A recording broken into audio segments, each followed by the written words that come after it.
hello. You find me just trying to line something up. So bear with me 1 second. That's close enough. Trying to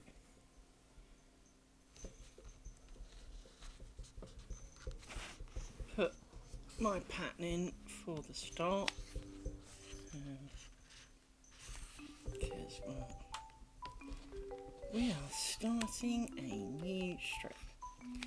Now, here we go. So today we are going to start making one of my strips, but in the bucks point style. And as we discussed, the main core reason for doing this is so that we can have a single thread on the join. Now, do not get me wrong, this is gonna be complicated. But we're going to make probably not a whole strip, but maybe half a strip, because, well, that's just easier on our brain cells, and there's no point doing the full width strip because, well, there just isn't. So in the essence of trying to get somewhere at a reasonable speed, we're going to try and cheat a little and do half a strip. Now, I'm having a bit of fun as I pull out bobbins here. Every single one of them's got no thread on.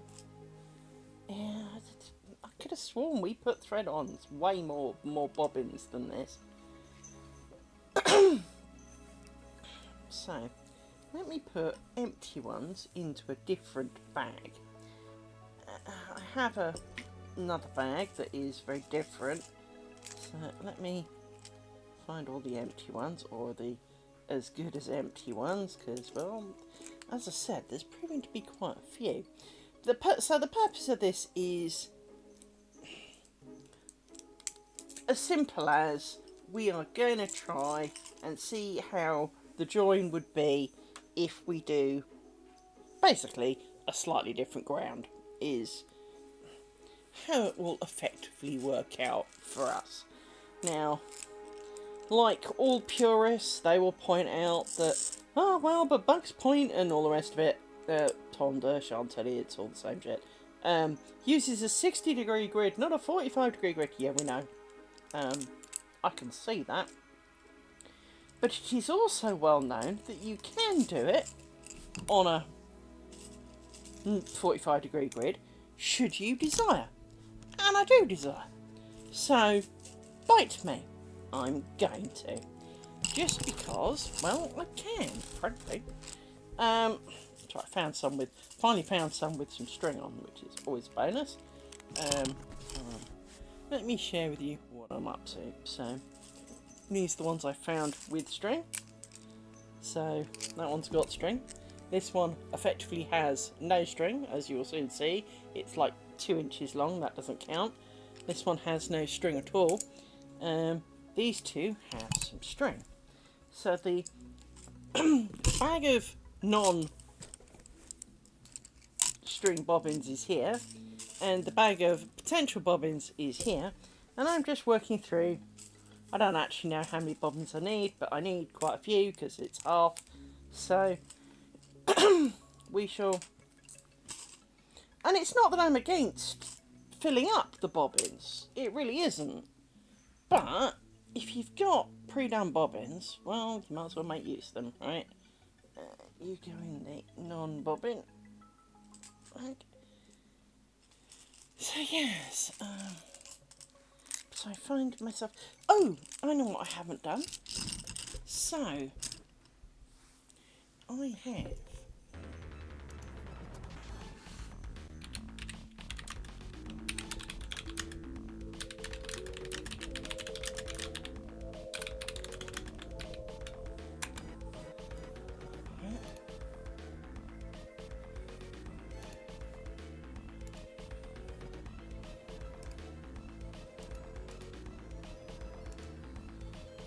Yep, let's put that up. So I have made a survey to help you, or help me, help me make some decisions. E.g., to pick motifs for the curtain. Because it's all well and good, but in the long run, well, I need some motifs to put on it. I really don't think just making blank bits with snakes down the side is really going to hold you guys. And to be honest, I don't think it would hold me for long either. I'd get bored of doing it because it would be, you know, a metre long of samey same, and then kind of done, let's start again. And well, to be honest, that sounds really quite boring. Now don't get me wrong, it is going to be repetitive. It's the nature of the game after all. As we know, there's only 2 moves, of course it's repetitive. But there is repetition and repetition, is there not? There is the, it's repetitive but we're getting somewhere, and then there is the, I've done 2 inches and I can't tell kind of moment, which is always depressing for us crafters, because you spend hours doing it and you look at it and it doesn't look like you've done jack crap, and it feels somewhat like a bit of a waste. So with that in mind, motifs are good because it helps you judge that you've done some. It also, you know, I mean, plain net curtains aren't a bad thing, they're really not. But again, if I'm putting this much effort into it, I kind of want it to look like I put effort into it, because of course a plain one, while technically taking more effort, because, well, it's repetitive and you're more likely to get it wrong out of stupidity and boredom, it is kind of one of those moments that you'll find yourself sitting there going, and you'll have made mistakes and you won't have noticed, and, well, you just don't need that in life. Because, well, they'll show up more when there's nothing else to look at. It's the same with everything. They say it about cooking, they say it about music, and it is very true. If you're working on something and it's very simple, you almost have to be more skilled because your brain gets bored. And so as a result, sometimes doing something simple can show more skill than something complicated, because mistakes can get lost in the complicated. I'm going to guess that's roughly half and half for the empty bobbins. I mean, there is reasonable hope. And when I show you what I mean, hang on, let me pick these. Now they are higgledy-piggy as to which way up they are, and there's a few loose threads in this bag. But if you look, I would say there's more bobbins on the mat. Therefore, which I will now transfer these to the other bag, because, well, the other bag's a slightly nicer bag. Not that that's a bad bag. It's not that it's done anything wrong. And in fact, here's another one just like it. So, we grab loads of these bobbins that we know have some string on, maybe not enough, but some string on, and we'll put them in the other bag.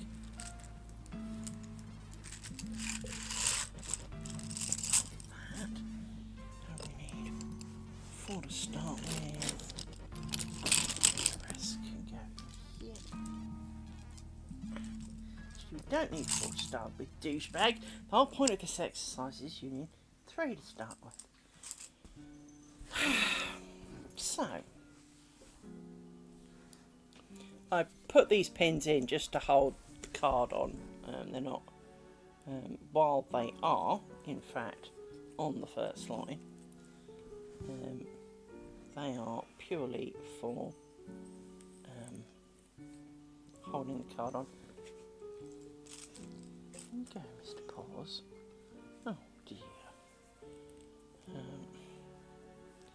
So yes, a few people have already filled out my questionnaire form.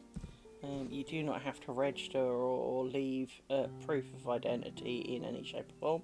So I had to do an awful lot of faff to make that the case. Because because by the looks of it, it was a freeform. I need to point out this is a freeform, so from that point of view, it's really good because everybody else's freeforms had lots of issues, right? Such as you couldn't put more than 3 pictures, or you couldn't add pictures, or you could only do this, or you couldn't do that. There was lots of kind of there were lots of forms, or worse, you know, it's free, it's free, it's free, it's free. Oh yeah, now you want to use it, you need to pay. Well, then it's not free, is it? So there was an awful lot of that going on, and this was the first one that I found that seemed to do what I wanted without costing me money. Now, I'm not against paying, you know, a couple of quid, but there's a couple of quid and then there's, like, you know, paying good money for it. So let's put that there. That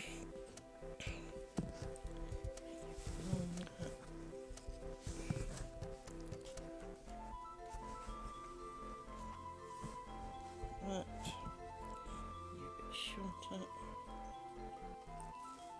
So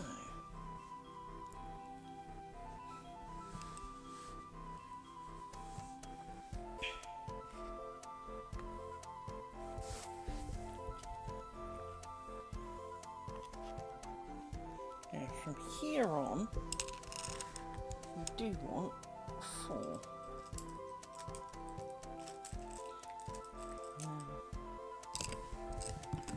That's fine.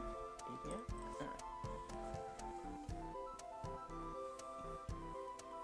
Let's put a random string that's come on.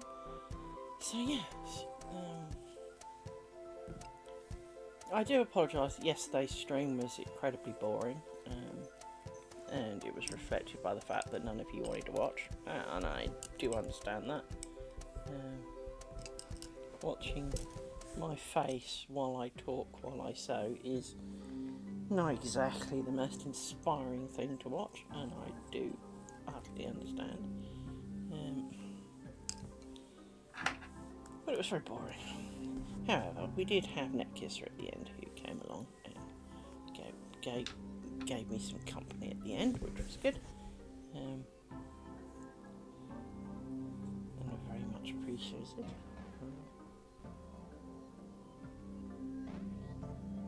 I do find it funny sometimes with the viewership, because sometimes you're all here and sometimes there's nobody here, and I'm not sure if it's something I do that overly influences that, or whether it's just the way you all are and the way life is.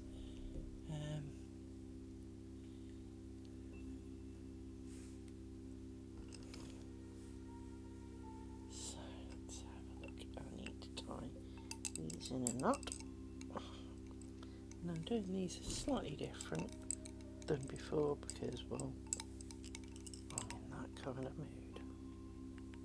So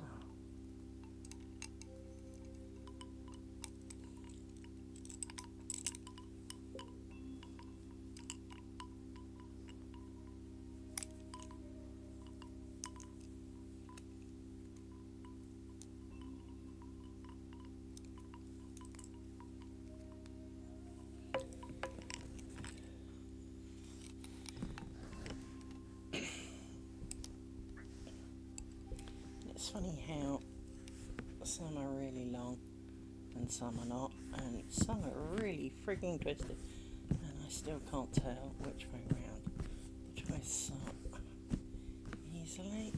Do you need to be shorter? A lot shorter. Okay. And you two need to be a lot longer.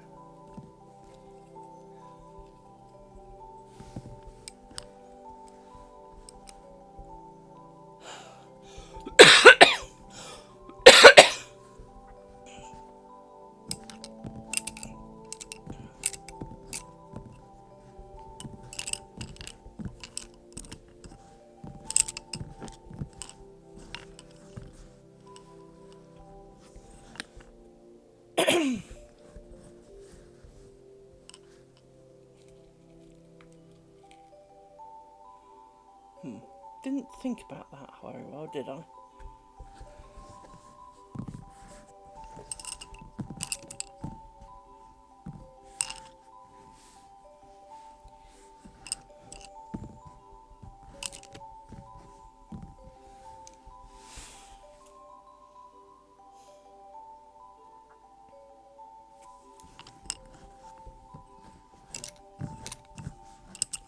That's what I should have done.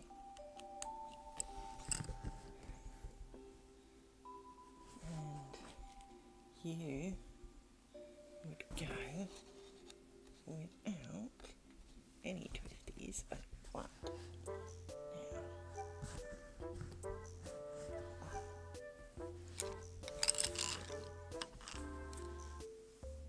Next pin.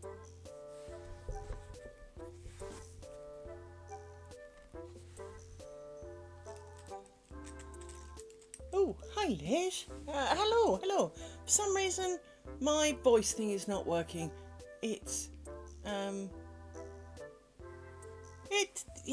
Sorry Bianca, I didn't hear you because although my voice thing is running, it's not speaking to me again.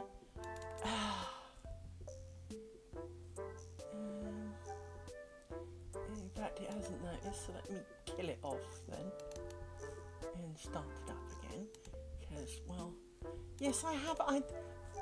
Well, then quit it. These things really are quite annoying. So let me quit both of these, right, and start this one.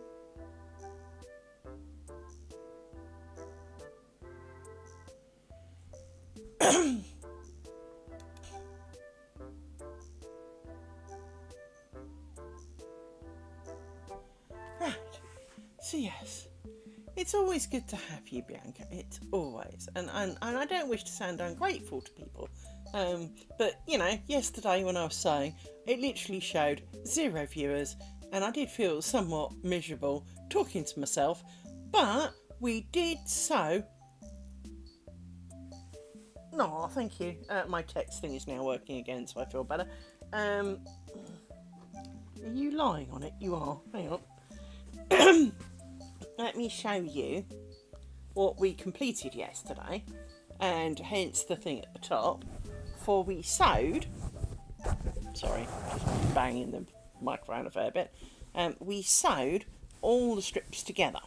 So we are happy with the join that has been repeated 3 times now. I'm confident with that. These do look a little bit browner. Yes, I know they look browner. This is 'cause it needs washing, and it really does go to show how much you handle the threads, even though in your head you don't, right? If you think, I'm chucking bobbins around, you don't naturally assume I'm handling the threads. I mean, they're there, but you think that the bobbin's holding that, I'm holding the bobbin, right? Well, this brown is human contact, because when you wash it, it turns white. Now, it's not as apparent on camera, partly auto white balance, bloody yawn, right? But I can assure you that this has a creamy beige hue to it. Now, it's not like brown, but you've also got to remember, of course, it is infinitely small thread. But this is definitely white, this is definitely not white, but if I wash this will turn to that. Yeah, and I promise, I do wash my hands, I do have baths, I am, you know, I mean, but, and it's not particularly dusty. Now, some of it is, I think, encouraged by the grey that it has been coming off some of the bobbins. But it looks, I mean, this one looks slightly whiter, this one looks slightly browner, but it is distinctly like brown in some places. I mean, it's more obvious to me here because it's kind of bunched up a bit. But it is kind of surprisingly, and so hence I washed these, and then only afterwards did I remember that I still hadn't sewed these two on, and had to pin them all out, including each of the bumps down here. Every last bump I needed to pin it out and regularly along the ends. Hence, if I move it a bit this side is not entirely straight, right? But I had to spread this out and, pin it all down. And then I had to pin every single one of these bumps so that I had the bumps to sew into.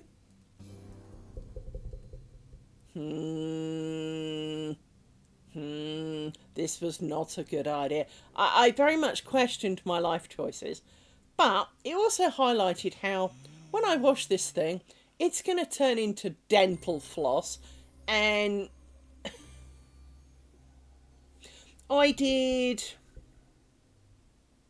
this one and that one.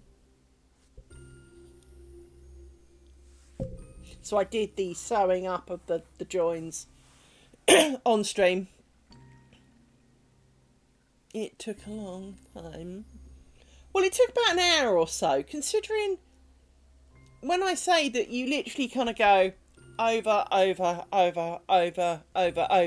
but you have to go over around the right bits, obviously. So you go in where the threads join, they make a kind of crissy-crossy thing. So you come out through the hole of the middle, and then round that leg, and then round the bit where the two sides join as a point, and then down and out through the bottom of the joiny bit here, and then round the leg and through the joiny bit, and that's all you do the whole way. And then you have to do it both directions. So you go, I start at the top, work down and come back, because that way you end up with a level top. I didn't do that here. I was stupid.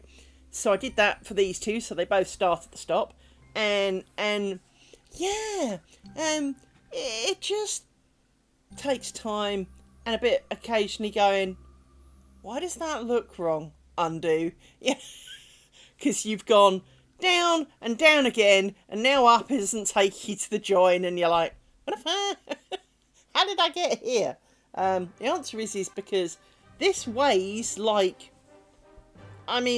this whole thing does not weigh a gram, right? I promise you, not that I have a set of scales to put it on, but I bet this does not even weigh a gram with all of it.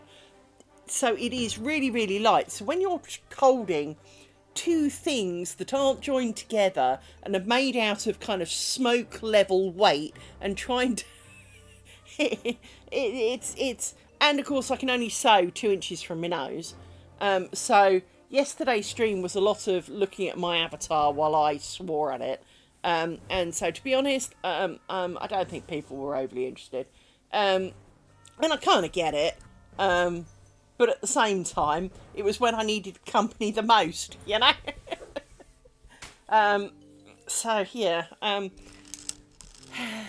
but yes, I've put up a link to vote because the plan is that we will pick motifs out and we will a bit of string and for the real deal. And there are a couple of questions. Now, of course, there are more questions, but I didn't want to kill everybody with more questions because, of course, then there is well, so how many actual motifs should I use? So I've allowed for 1 to 3, right? But on top of that, let's say we go with 2, because, average number, and quite a likely option, to be honest. Well, let's say we've got 2. Well, then do I do odd, even, so you have, like, they alternate forming a chessboard? Do I, how far apart should they be? There are just so many questions which I can't decide upon, and that my poor little brain cell is not fit for decisions, and I am not good at deciding. Well, and this is the problem. Now, we're going to complicate matters by this, in a way, so that basically, well, I'm kind of doing that, but I'm asking everybody's opinion. So I'm doing it in that kind of spin wheel, in that I reserve the right to completely ignore you all. But I'm interested to see your opinions, because there aren't many of the options that I kind of don't like. There are a couple that, but at the same time, I also know you can not like something, but once it's all done and dusted and up and where it should be, it can now look right. So with that in mind, I'm not again. You'll notice that it is not a full smorgasbord of options, mainly because, well, most of them were roughly the same, or I just flat refuse. Right, I'm not doing that as a motif. So those options did not make it to the board, but there's still 19 options, and this is why I can't decide, because, well, 19's a lot of choice, and as I say, well, then you've got the mainly ones that just... Sorry, I was listening for the dog. Work out what she's doing. So there are a couple that didn't even make it onto the sheet, onto the actual strips, because what they either proved to be really hard to work out how to make it work. So there was one that was supposed to be like a 5 spot of dice, so 4 with 1 in the middle. But when I tried it, it just didn't seem to work out. The pairs just didn't fall to make it do that. So, well, that died a death and got replaced with something else. Tallies didn't make it. I started the tallies, and like after an hour I'd made 2 tallies, and you need like 8 per motif, and it wasn't even a big motif. And I ain't doing that. You know, I'm not spending like, you know, an hour and 2 hours, 3 hours per one little motif, so that was not going to be a plan. In terms of things that didn't make it, let me pull this out, hang on. So, ones that did not appear were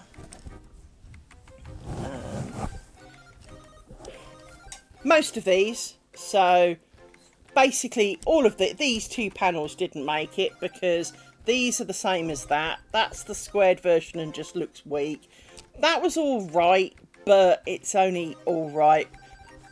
That's basically the same as that. That was nicer, but I can't remember how I did it. That looks horrible. That just turned into a mess.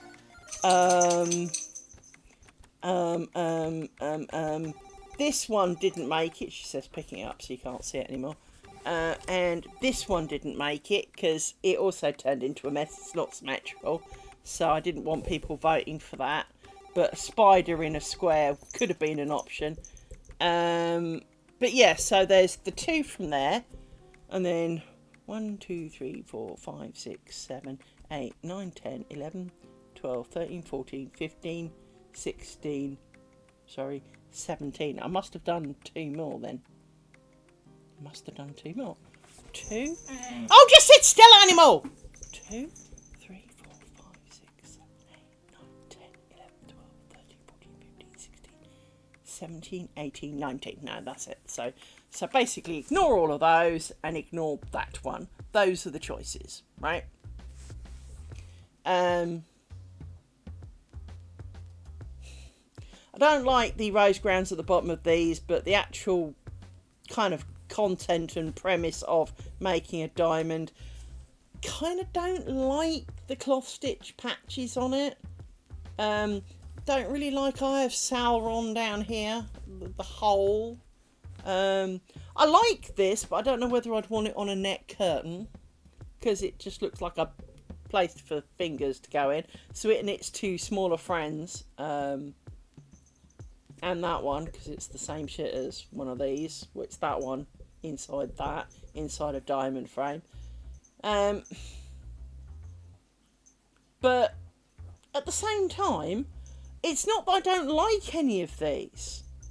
It's just that, well, the cloth stitch wears through the bobbin that does the pairs.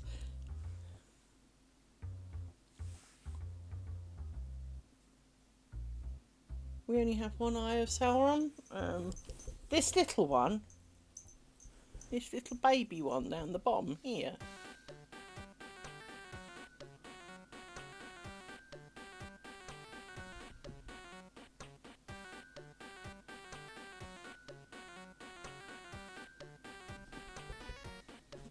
this one.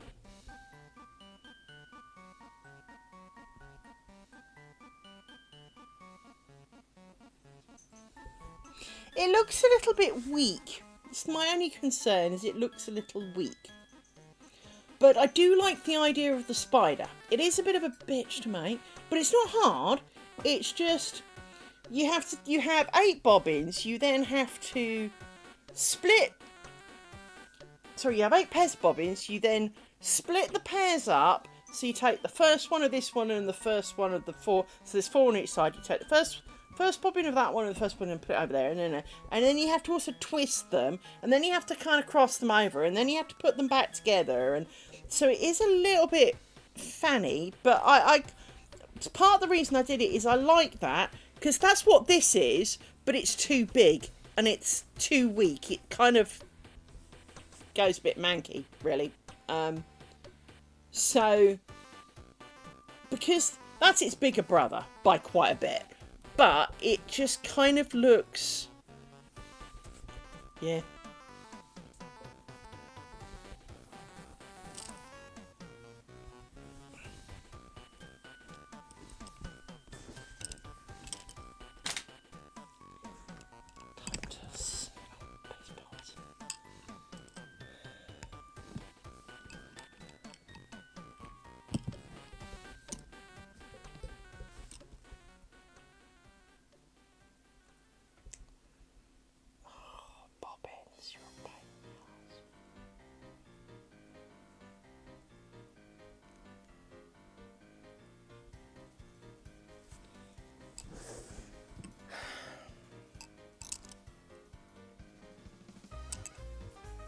Do you mind? Dog? You're wiping your butt on my carpet. Go and wipe it outside in the grass.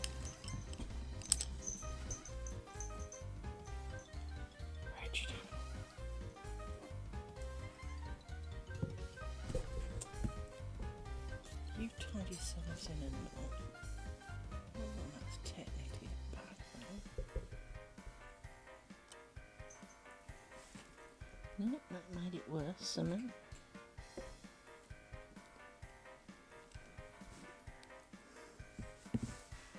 Wish I could see.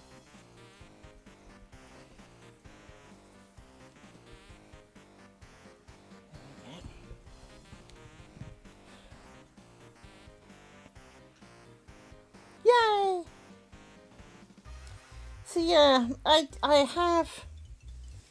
It's just a case of, you know, that everything else is kind of wonky or, you know, not really working out. So those are the 19 viable, reasonable options. Go picketh and click on buttons and add your votes as necessary. You don't have to register, you just click options and hit submit at the bottom. So it won't spam you, it can't tell who you are. Well, it can probably see your IP address because it's not stupid, but it can't identify you. It's not going to collect your email and spam you for the next 20 years. Yes, it's the pinned comment at the top.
that's not right either.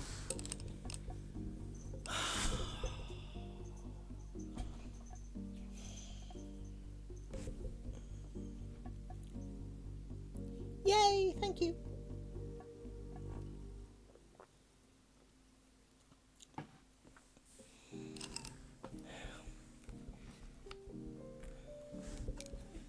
Shut up, dog. Not in the mood.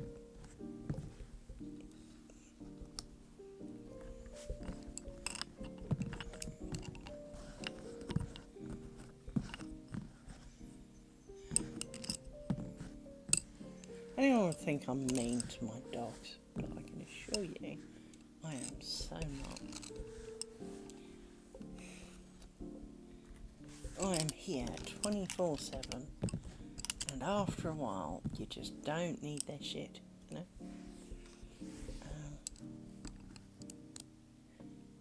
Right. So let's try this again, and not screw it up. So, cross, twisty, twisty. In goes a pin.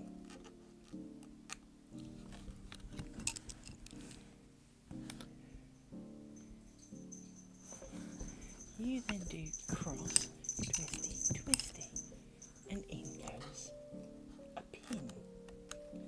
You then come out like this.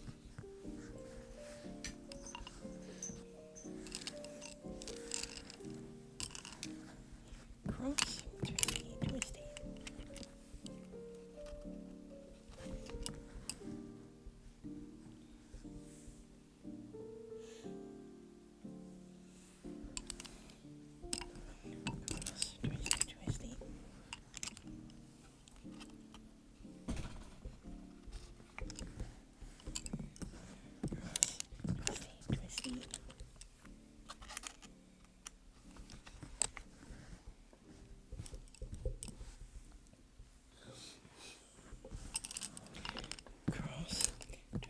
Twisty.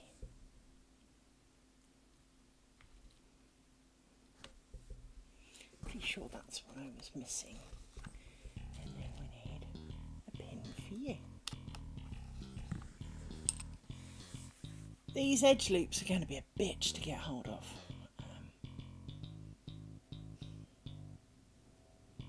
So they do spray can starch.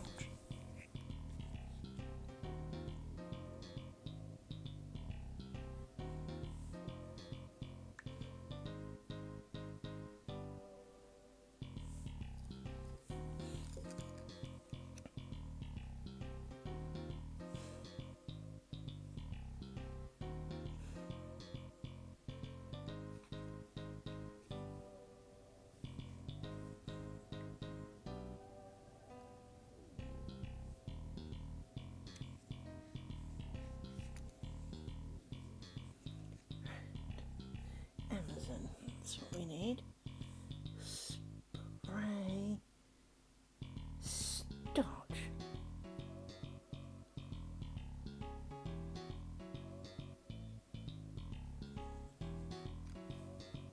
Aha. I understand. I understand. My boss was on holiday last week and I got to run the department.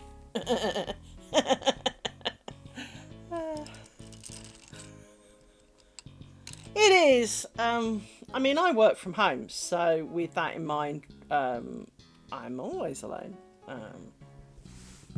So I have no problem with that. But I do understand that there are people out there who are not me, who enjoy human contact and being amongst people, and all of that kind of crap, and well, all the things that I don't. And I mean, well,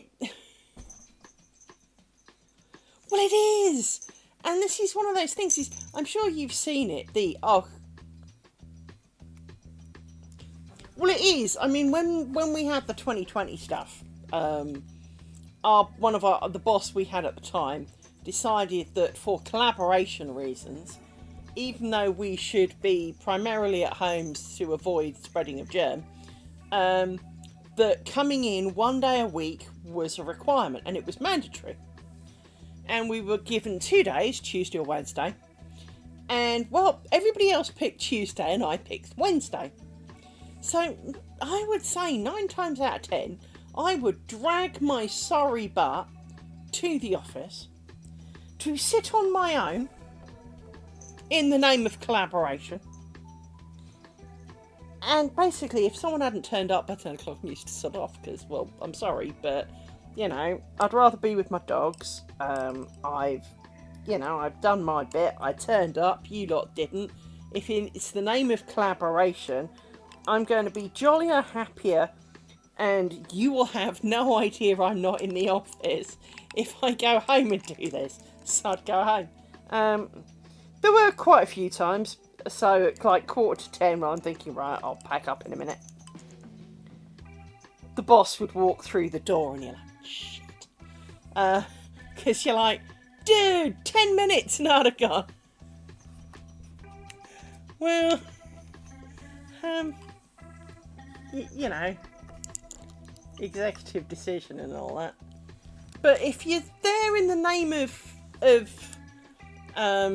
collaboration, and there's no one else there, well, then it doesn't hurt if you go home because, well, you've got the same amount of collaboration. Just because you're sitting on the world's most uncomfortable chair in the office does not make collaboration any better, right? Plus, of course, my dogs were at home eating my house and, you know, and all of those kind of things. So, to be honest, I was more stressed sitting in the office on my own, bored, couldn't sit comfortably because it seems to be, it's not an unpopular and an uncommon problem.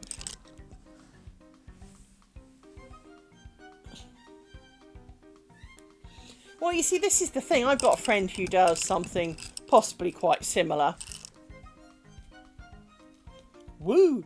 I've got a friend who does a job in a local university, college, whatever it is. And, you know, she's there to answer student questions, so I can relate. My job, of course, is to keep servers up. And, well, as the servers aren't in the office either, me being a mile and a bit down the road in the office, or here in the comforts of my own home, sitting on this very couch, because I sit in this exact chair, whether I'm working or playing, which a lot of people couldn't do. A lot of people can't do work from a play area. They have to have like a little office and have the whole, almost the pretense of going to work because, well, they just need that in their lives.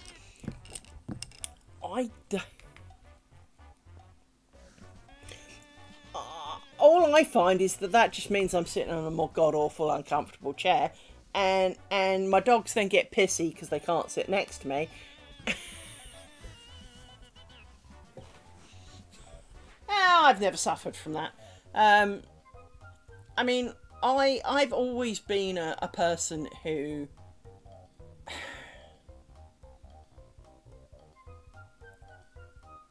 I'm me, whether I go to work or I not, and I don't kind of change personality at work. I don't have like a business persona. I'm me, and you either get me or you don't get me, and as a result of that, it's kind of, I know people who couldn't go to work wearing jeans and a t-shirt because, well, they wouldn't feel right. Well, what's your clothes got to do with it? It's your brain cells that matter.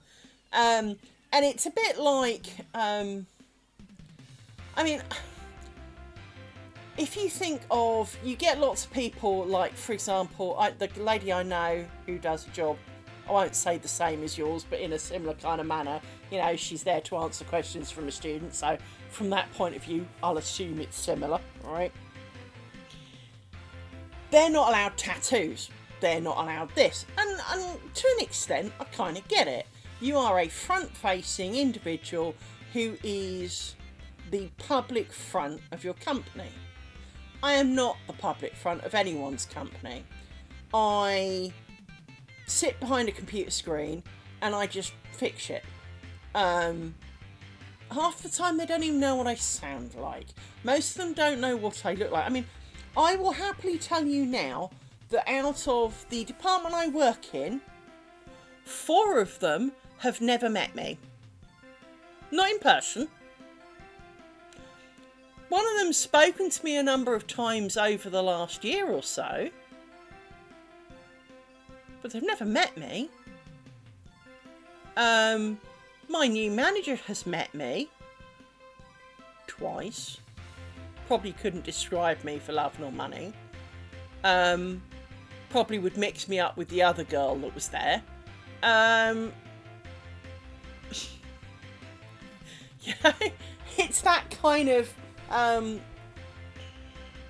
they've not met me. They wouldn't know what I look like. They've never seen a picture of me. They don't need to.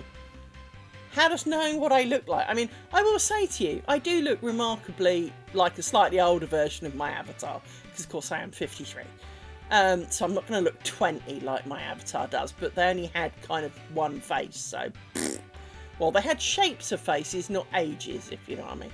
So, but that looks enough like me. I am usually wearing a beige jumper. I'm not at the moment because it's warm enough.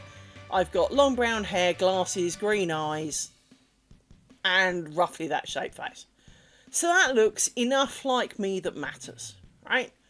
I've got a scar. She doesn't, because, well, they didn't come with scars, so I couldn't do much about that. And I am no artist, so I couldn't add one. But there is, you know, the reality is that what I look like doesn't really matter. I could be a stunning page, you know, top model, or I could be a, you know, 40 stone trucker lookalike with, you know, you know, does it matter? Of course it doesn't matter. Can I fix your problem? Yes. That is the job you hire me for. That is the job that I do. And I know it's a very old school way of thinking, because apparently these days doing your job is not the important bit. In fact, not doing your job is not important at all, it seems. It seems it's very much now about how much you are a people person, which I'm not, and how much of a butt kisser you can be, which I'm not, and how much of a company soul you are. Well, I am a reasonable company soul. I want to do my best for them. I don't wish them any harm. But I'm not going to lie for them. I'm you know, I have limits, you know. And so, I don't know, it just seems that I'm getting old and I can't wait to retire, frankly. And the fact that our wonderful government has set me out for another 14 years before I reasonably can look to retire, especially as I did all the things that my dad said I should do, to retire early. Well, it hasn't worked out now, has it? I saved pensions throughout my entire working life, and they're worth about 50 pence. I have some savings, but I still can't retire. My dad retired at 50. My dad worked out when he was 49 that it would cost him £5 a month to retire. Dude, if it cost me 100 quid a month to retire, I'd manage it. I'd work with it, right? But it wouldn't. It would cost me... Yeah, I mean, for me, I would love to retire because I'm still in a fit enough state to do something. My biggest fear is that in 14 years' time, bits of me are going to stop working because I have moments. I've got some issues with...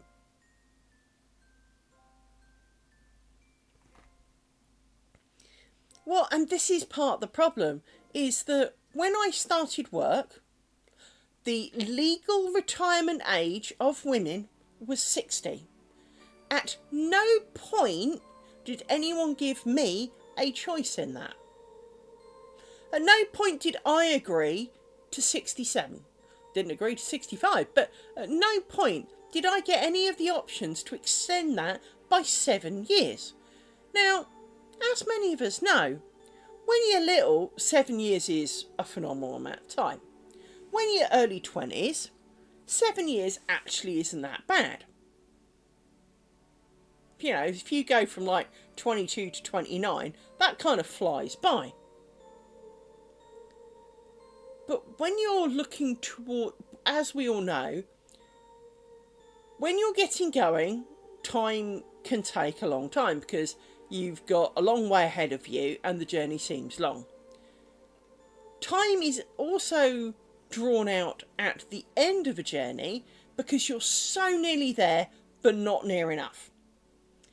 And it doesn't matter whether it's the working day, it doesn't matter whether it's your holiday, because the first day of your holiday, the first day, you know, if you have 2 weeks off work, the first day you have off seems really long and you think, oh my God, what am I going to do with all of this? A week later, you get up, you blink, you fart, and you go to bed, and the day is gone. You did not achieve anything, you did not do anything, but somehow the day is gone.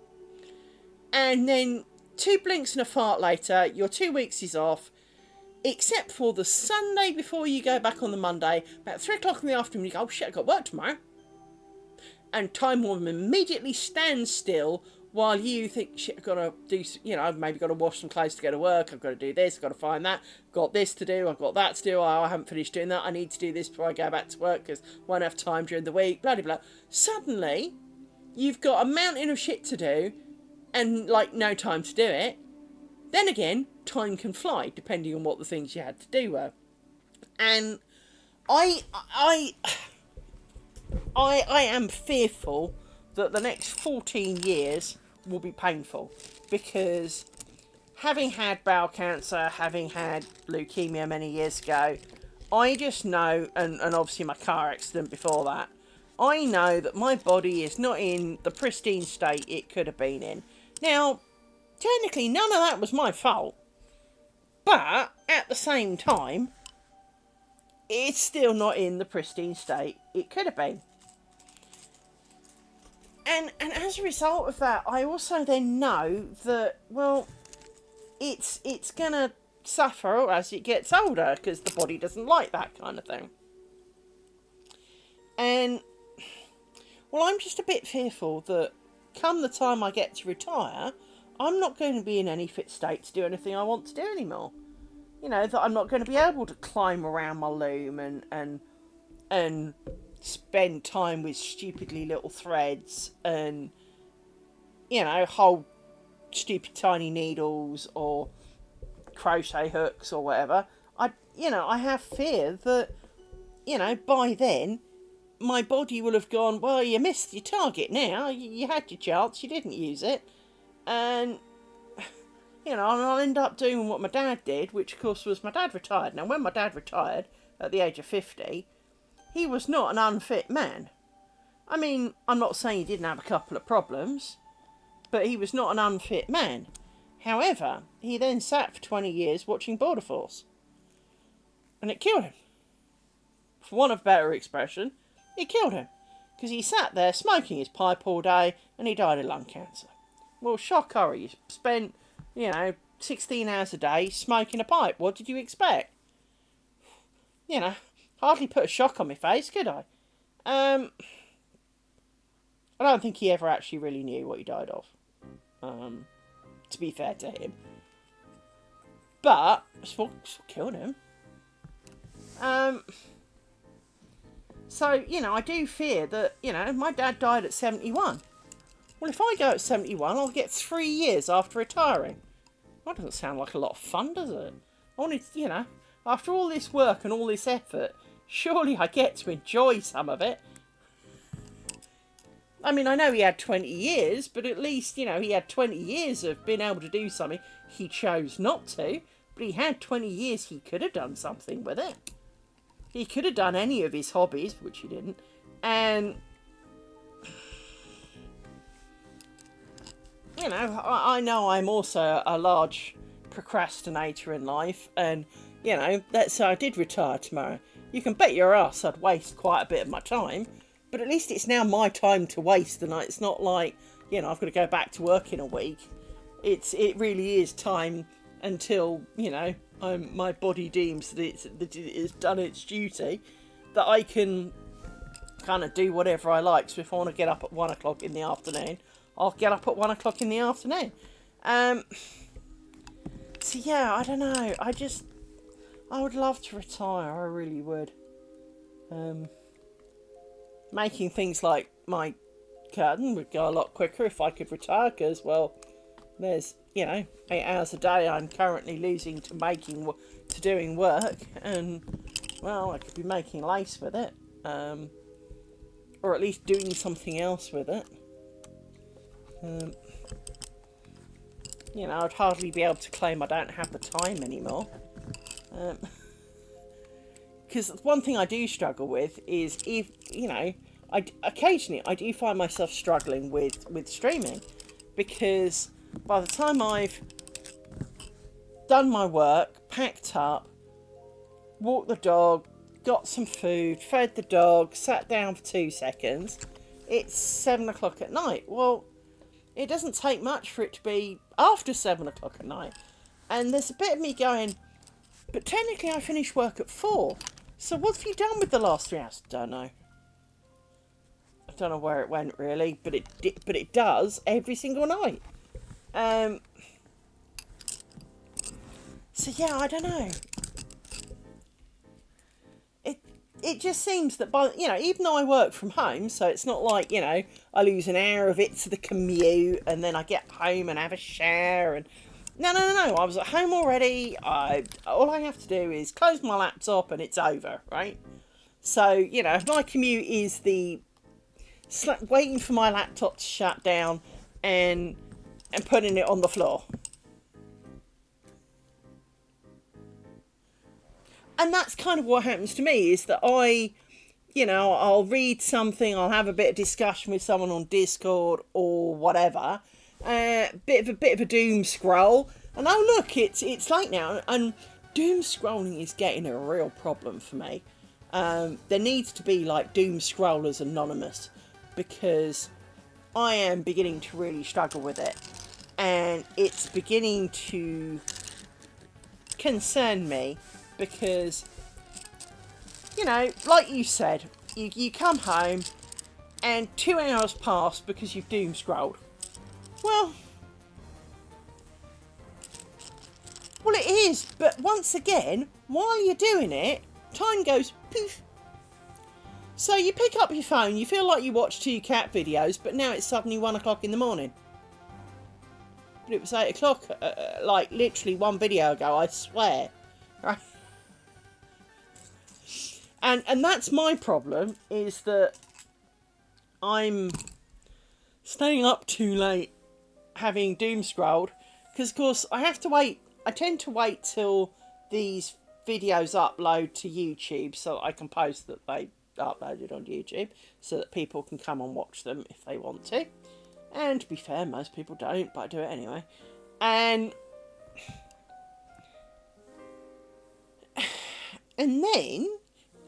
then, well, I go to bed. Sometimes I post that it's posted from bed, so I'm waiting for it to post, and I start doom scrolling. Well, of course, the next thing I know, it posted 2 hours ago, and I'm still doom scrolling. It's 2 o'clock in the frigging morning. I've got work in the morning, and I'm still staring at, it's not usually cat videos, but you know what I mean, it might as well be cat videos. None of them are educationally important. It's not like I've learnt 3 languages in the meantime, Well,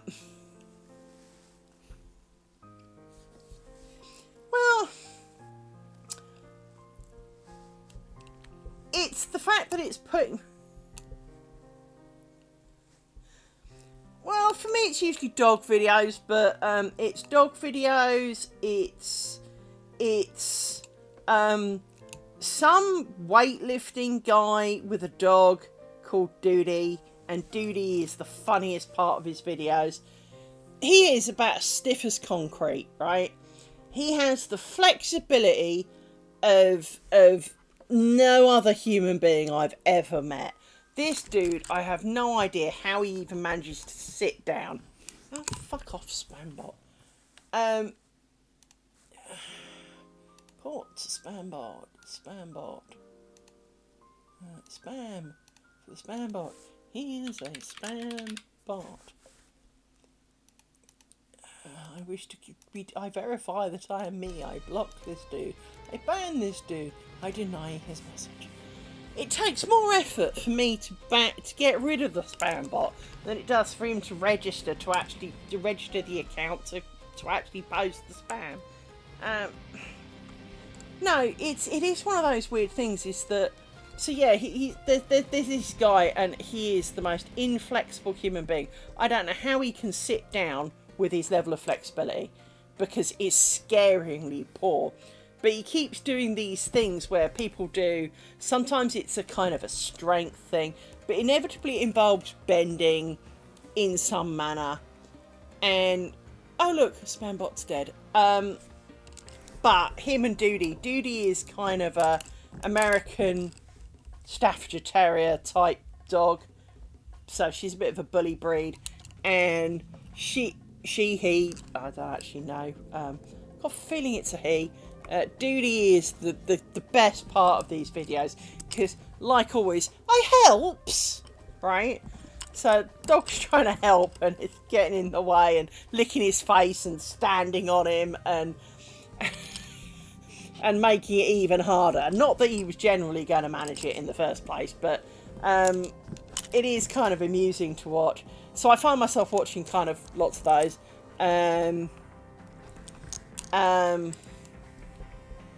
It's a bit like the guy who just kind of only ever waved his hands.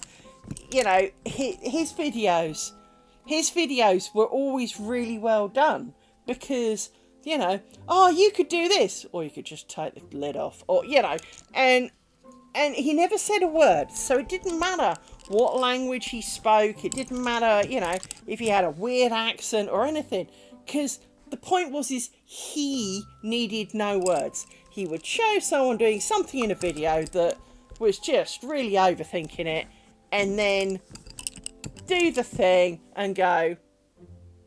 And he was always right, and I enjoyed those, so I used to watch lots of those. So yeah, I have watched many doom scrolly videos. I watched some Lace videos. There's a particular woman I love to hate on, so I watch her shit so that I can downvote on it, and she just brings it out in me. We all have someone in our lives who, whether you can name it or otherwise, sometimes you can name what it is that boils your pee when they do something, say something. The fact that they're still breathing might be enough, depending on what they've done and how much they've got to you. Oh, the chomps!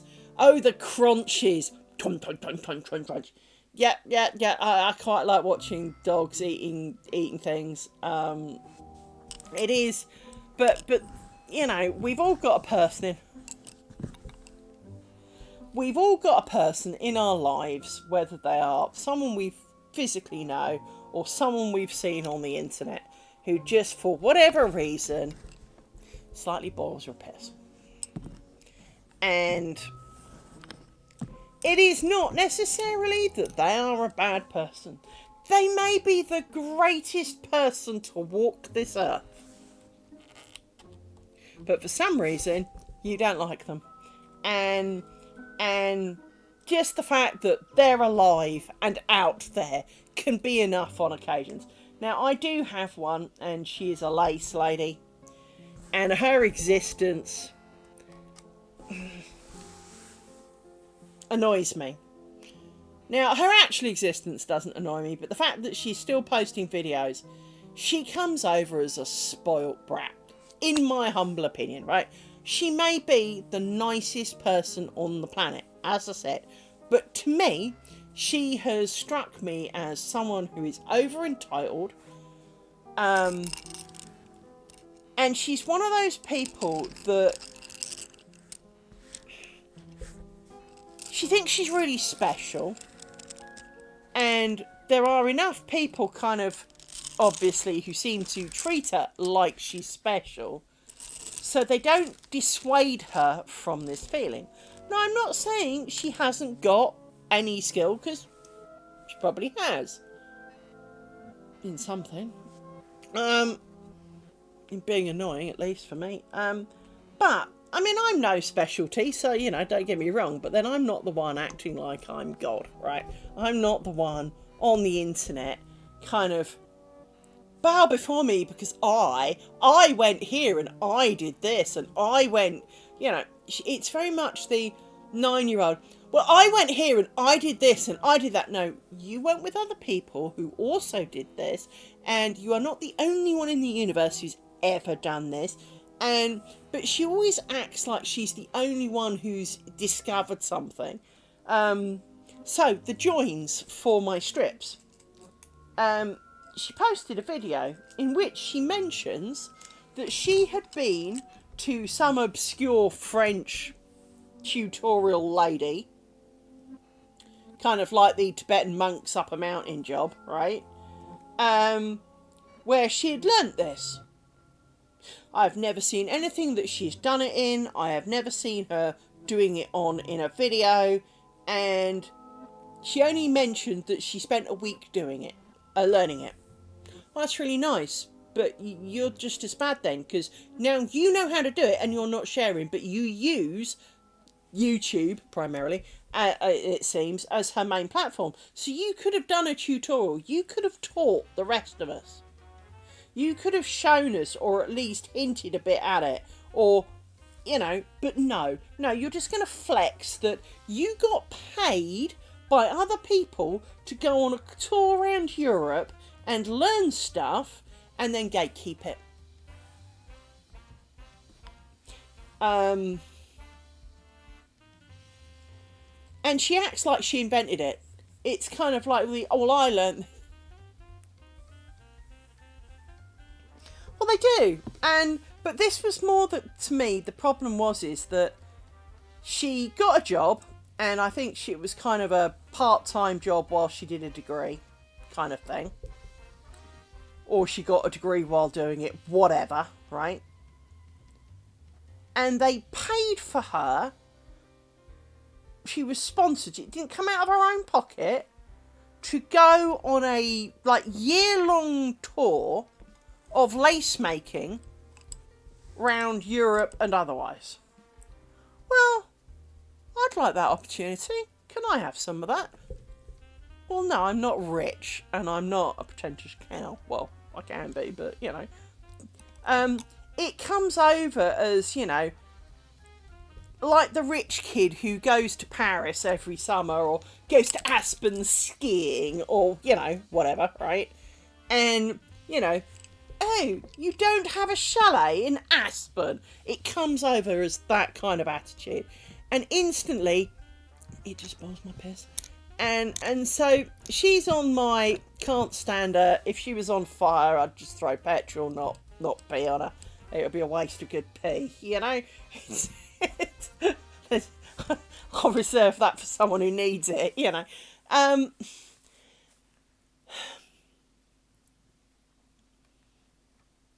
It also makes me laugh that, you know, occasionally she'll do something, and there was one piece and she's so incredibly proud of it, and it took her 200 hours. Now, I'm not going to pretend that I am the lace god here. I am not a lace god. Please do not think I am a lace god. I am someone who can waft some bobbins around and lace comes out the other end. I am not a god. I do not pretend to be God. I do not teach other people directly.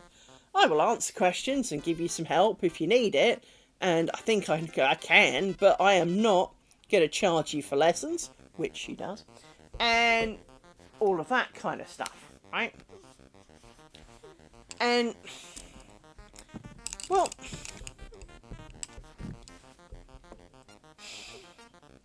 when you watch her making lace, it still looks like the way someone would do it the first day they make lace. So she picks up each bobbin like it's about to electrocute her. You know, she's got this real kind of scared. She's kind of like, I mean, I can't do it with those two, let's do it with this. It'd be things like,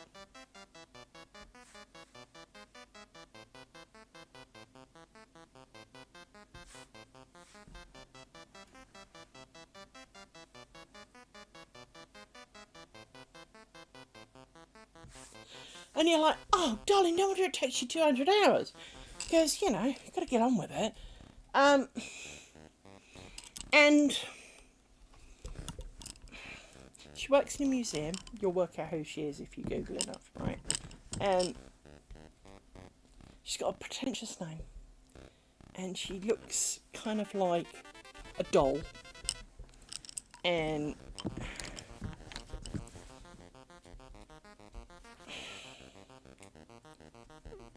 it just seems to me that, you know, it's funny how she teaches, because in one of her videos she mentions that she's been teaching for 9 years, right? And that how she loves this technique and how she loves that technique, but you never actually really see her doing a lot.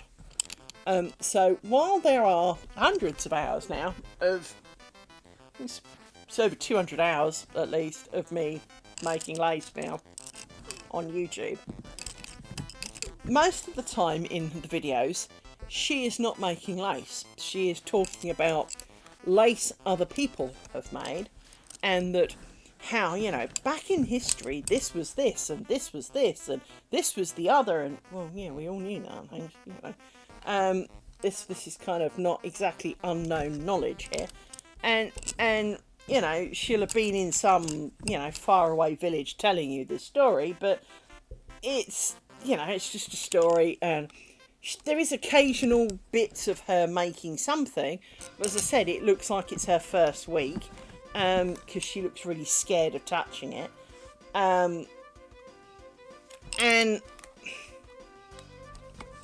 don't know, it just makes me mad. I don't know whether it's her voice, I don't know whether it's, she comes over as spoiled rich kid to me. And as someone who grew up with zero money whatsoever, and parents who had absolutely no faith in anything I ever did, I know I have a habit of feeling bad about people who have it better than I did, because inevitably they're almost whining about how hard their life is, and you're kind of going, really? Tell me about it. So, you've had presents, right? You had birthday parties, right? Okay. Oh, it was so hard to be you. Yeah. I only ever got one present for birthday, one present for Christmas, and it was something my mother made every single time. So, and half the time, that is not something to be proud of. So, as someone who does crafting, I know some of them, please note, took her a reasonable amount of time, but they were still horrible, because they were inappropriate. They were not me at all, and they weren't for me. That was more to the point. She'd be making things to sell to other people, and she'd want to try something. I would get basically my birthday or Christmas would be, because my birthday's in July, so it's halfway through the year, she would use it to have made something for the next 6 months that she could add to her list, and I would get it as a present. It wasn't necessarily meant for me, but it was well, I've got nothing better to do with it, you can have it. So, you know, my 21st birthday, I did get 2 presents. One was a 5p second-hand book. The other was a set of knives and forks. Think about that. That was my 21st birthday present. Oh, and I've never read the book. It's not a book I was interested in. No, it's not a bad book. It's just not a book I've ever shown any. Bear in mind, until fairly recently in my life,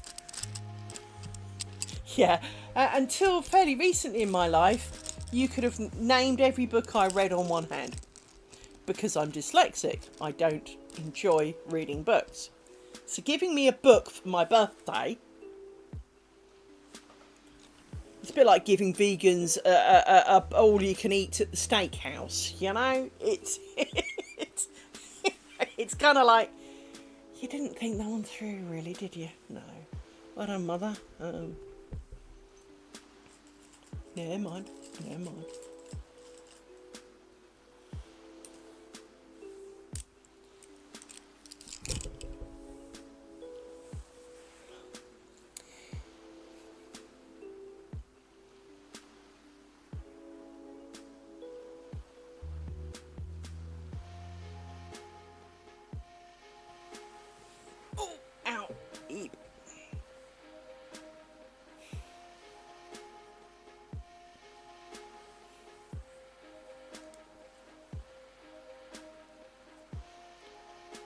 So yeah, we were talking. There was something came up in the team meeting yesterday, and they were talking about how your parents gave you money if you were good and you did things, and you're like, no,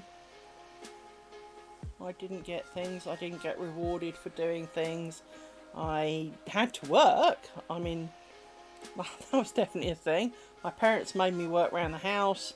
I mean, I had to cook dinners, I had to do the cleaning, I had to do, the help with the gardening, I had to help my dad with his woodworking, I had to do all of that. I didn't get anything for it other than, well, if I'd said no, I'd got a clip around the ear. So I...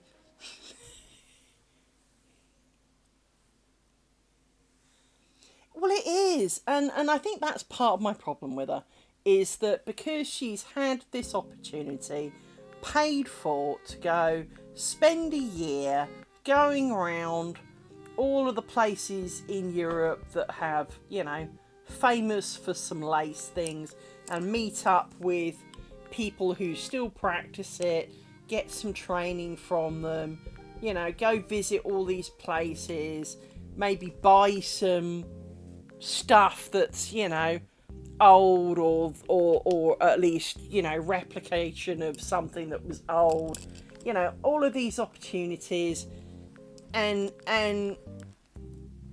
she's still, and then kind of she's acting almost like, well, of course, she is kind of like the influencer style. And to be fair, she is an influencer because she posts lots of videos on YouTube, and chances are you've probably seen her.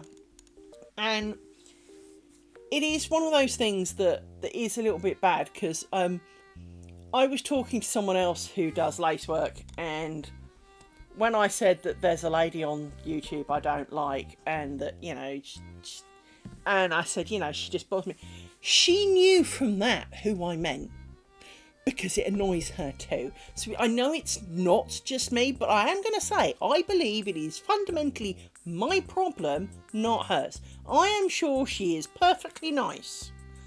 I mean, maybe she is Queen Evil herself, but I have no proof of that. But I still don't like her. But then I don't have to, so that's, just as well, really, isn't it? But I don't know. It is one of those things, is that it is, as you say, it is hard when someone has had a privilege that is not likely to be opened up to so many, such as being paid to go around Europe for a year, learning something fairly obscure, to be honest. And it's, it's not her day job. That's more to the point. Her day job is working in a museum. So while some of the historical understanding might be in her day job, she is not there to do it as her day job. Her day job is not, sitting in a museum pretending to be from the 1600s or whatever, making lace. Because that's not what she does. So this is distinctly, like me, a hobby that she does because she can. And that's great. Good on her. But it's just the whole attitude of, it's almost like she's got to remind you in nearly every video how there's a bit of a flex of, well, when and you're just kind of like,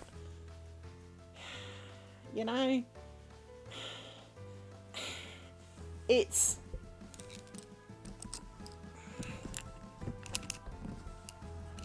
almost the, well, when I met so-and-so, I met so-and-so, right? Well, so-and-so and I, and you're kind of like, yeah, I'm just bored of it now. I'm glad you had the opportunity, but I'm kind of bored of hearing about it now. Next.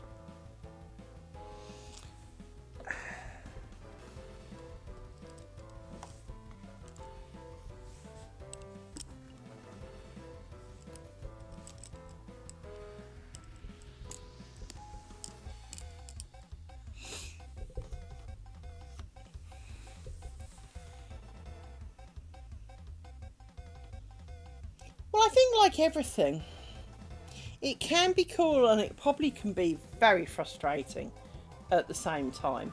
And I think that's true of a lot of jobs that we want to believe it's cool. But I bet you it's not, because one thing I will say is making your hobby your job can really backfire. So let's say I chose to make this my full-time job. And I'm going to teach people, I'm going to make videos and put up proper tutorials. Well, then you're not really, then you've, much, and this is why, if you ever follow YouTubers, it happens on other platforms, but I've primarily seen it on YouTube because that's the ones I watch the most videos on. You don't tend to see it so much in Twitch streamers. Mainly because most Twitch streamers play games, so it's a bit different. They just play a different game, right? But if you regularly follow someone on YouTube, at some point they will post a video about breaking down in tears about how depressing and how hard it is to put out 3 videos a week, because the algorithm needs you to, and how despite a team usually of people doing the editing and the filming, and all they've got to do is actually sit there and stick makeup on the face or whatever they're doing, how hard it is, and how they can't cope with it, and how you don't understand, and you just kind of sit there going, this was your chosen choice. You chose to do this as your job. And I've seen it with so many, young and old, more to the point. There's a woman who's about my age who's done it, who did the whole, oh, it's all too much and I can't cope with it, and well, it's exactly what you wanted. And it's a bit like being famous. If you think of...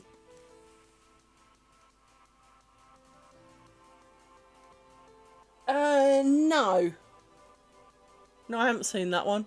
If you want to link me it, I'll happily watch it later. Because, well, I'll watch any shit, really. But, yeah, I'll happily watch that later. I'm not saying that they have an easy life. But at the same time, it is the job they chose. And just as I do IT support for a living, and I meet some dumb people, I meet some intelligent people, there are people I would happily, walk off a short pier into a very deep set of water with concrete shoes. And there are people I would bend over backwards for. There are things I know, things I don't know, and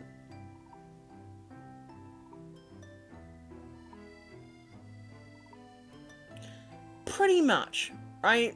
And this was one of the things that always used to annoy me. Now, I don't wear makeup, I've never really worn makeup, but I do have a casual fascination for those who do. Because just as I'll, like what, Naughty Celt comes and watches me making lace, it's not that he wants to make lace per se, but it's interesting to see how someone else does another craft. I've watched Naughty Celt making rope things. I too look at it and kind of go, I can see how that works. I can see that technically nothing stops me from doing it, except that I've already got too many hobbies. I don't need to try another one, thank you very much. And you watch people putting on makeup and you kind of go, well, yeah, okay. And, they're on about the 28th colour they've splotted on their eye, and you're going, I can't tell the difference that you've done that. It's, putting £1,000 worth of makeup on your face. What a waste, all of those kinds of videos. Usually it's the trying this so you don't have to videos. But when they do, I'm going to do a wear test, so we'll do an all-day wear test. So they kind of go, well, as you can see, it's 11 o'clock in the morning. Oh, honey, that's my lunchtime. I've done half a day's work by then. It's not really a day's wear test if you're starting at lunchtime. But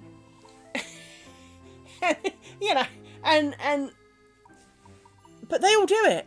There was one I used to watch, and I thought initially she was a bit more relatable to, because she still seemed to live at home with her parents, even though she was mid-20s. She wore glasses, which was something that appealed to me, because obviously an awful lot of the makeup people don't wear glasses, and, well, makeup and glasses are not best friends. So I kind of... But then all the things that really put me off about makeup were true on her. So every time she wore...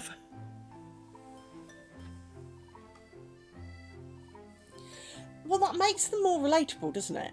They're real people. They have real world problems, real world lives to live.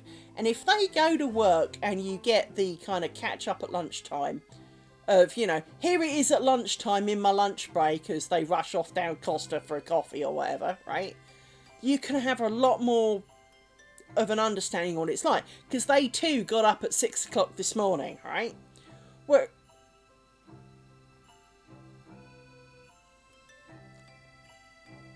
Well, there's quite a few that... Well, there was one woman who, due to being a YouTube beauty guru, had a house built, one room that's probably got the square footage of my fucking house as her beauty studio. And you're sitting there kind of going, I'm sorry, you got what now? I mean, I'm sitting on my couch, right? The same couch I do my work from and hug my dogs on and sleep on and watch TV on. You have a beauty studio, and of course her partner didn't work because of course she was bringing in all the money. And so, as you say, like they'd get up at like 11 o'clock in the morning, go for a thing, and they're almost like Disney princesses where they never actually touch things. They kind of go and look really offended by having to actually move, and she'd go out for coffee and you know, in a brand new this, and she never seemed to wear anything twice. And when she did, the thing that finally saw me not watching her anymore was not only her doing one of the, oh, I can't handle having to do 3 videos a week, oh, it's far too much, was the fact that she would get loads of stuff in the post sent to her by people, say like you and me, who maybe didn't make anything like what she did. She would open them and kind of literally, she opened it and chucked it in piles behind her. She showed no respect to the fact that people spent money on those things for her. And that was the end of it. I mean, you know, obviously influencers often get freebies and the like, but when you're treating things that people paid money to give you, at least act like you're grateful. And that was it. I was out at that point. I kind of, out, block. Don't want to see that shit no more. Not interested. Don't care. Really, really, really don't care. You know, can think of 1,000 better things to do with my life than watch this. You know, if that's your true colours, not interested, you know?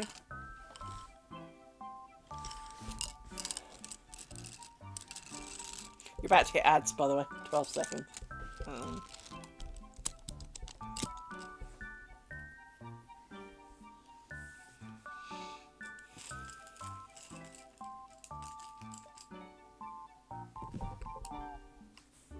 But I've seen too many like that. Too many who do the unboxing and just treat it like junk and chuck it, and it's, no, out.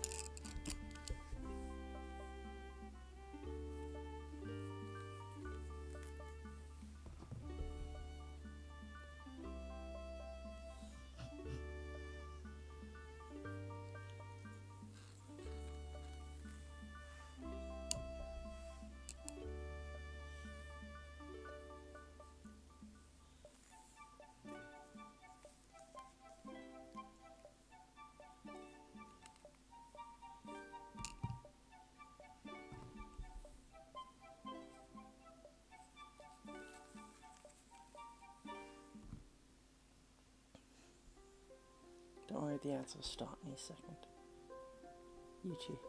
Twitch is just trying to find them.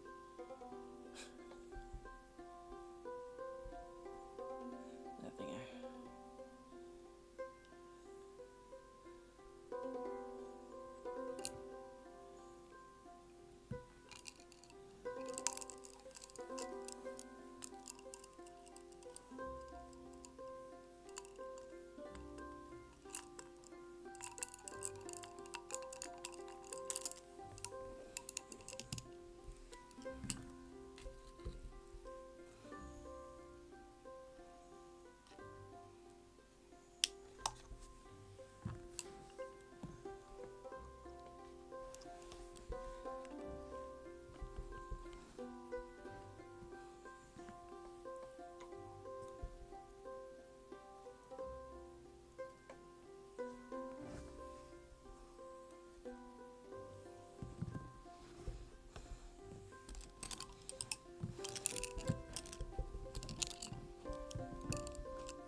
as you say, it's just rude, and I've seen it with artists who get sent, pictures made by fans, and they just kind of almost all but kind of go, "That's nice," crunch, and chuck it behind them, and you're going, someone put time and effort into that, you ingrate. Now I'm sure that let's say you knit and you only knit with the finest of merino and the beautifulest of silks, and someone sends you some acrylic wool. But there's no reason to be ungrateful. They still spent money on it. Can't you at least suck it up and smile? I mean...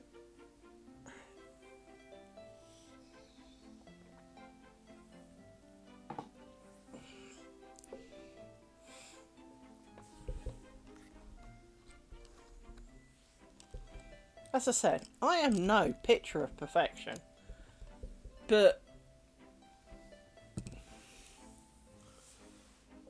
yeah, I mean, I tend to watch a guy on Twitch who plays games.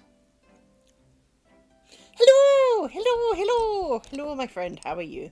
I tend to watch a guy on Twitch a lot, and now admittedly he's 30, I think, but he kind of almost is. I mean, he lives with his girlfriend, and so he's an adult, but he's almost the kid who does it because he can, like I am. He's not Asmongold, he's not Mr. Beast, he doesn't pretend he is. He's actually quite a talented musician. He doesn't tend to do it so much these days, but he is a very talented musician. And so I support him because I see in him good things. But as you say, the problem with an awful lot of the influencers on YouTube and stuff these days is that they are not poor people. They are earning a mighty pretty penny from it. And as a result of earning mighty pretty penny from it, they seem to forget where their money's coming from. And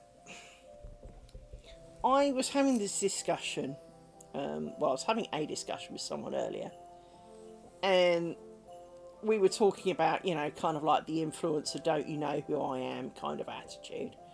Because, that's a common problem. The influencer who walks into a store and says, "You're going to give me lots of free stuff because I'm an influencer, right?" No, I don't know who you are, never heard of you, why would I do that? Oh, well, because you'll get exposure. Don't you think we've already got it, otherwise you wouldn't be here, kind of moment. Well, he doesn't do that. He's not in it, he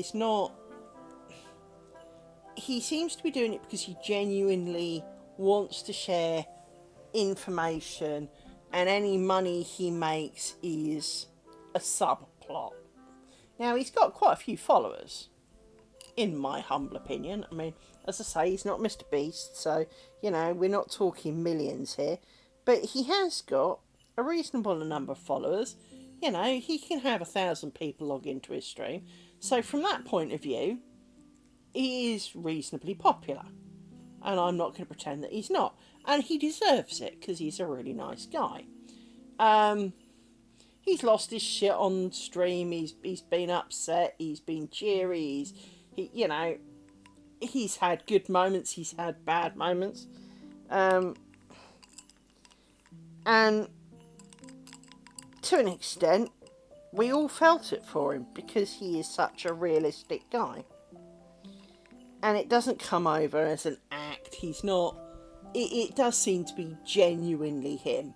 It doesn't feel like this is his, acting persona. He is genuinely a nice guy, and so I have a lot of time for that.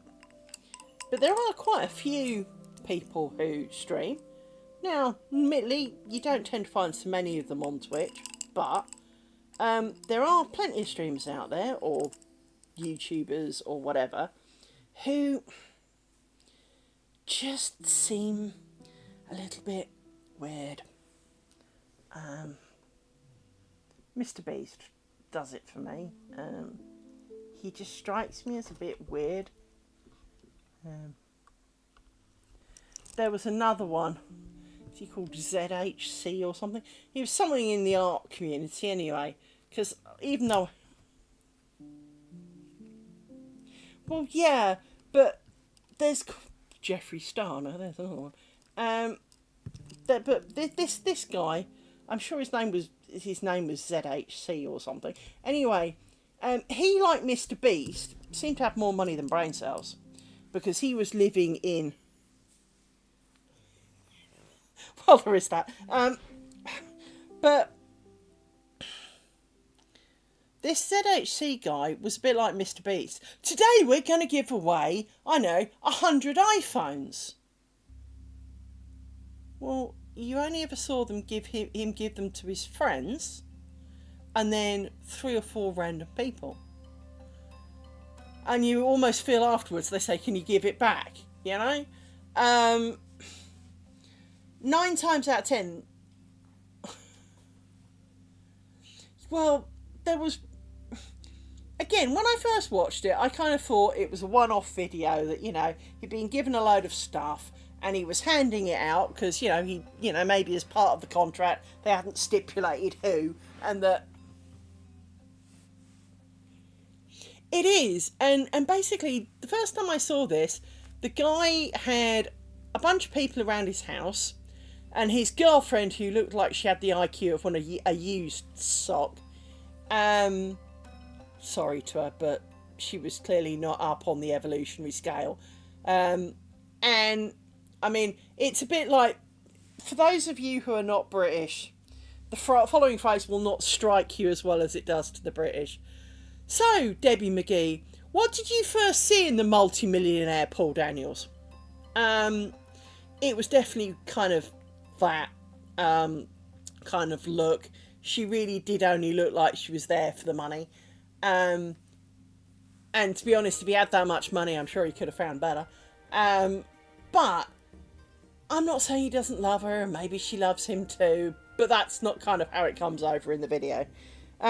But they had to do like a treasure hunt around the house. Now, this house had fucking wings, right? This house had more rooms and more space, and there's like a Lamborghini out the front, and he give, almost like, oh, we're going to decorate this Lambo and give it to my friend, insert some other very highly well-known streamer, right?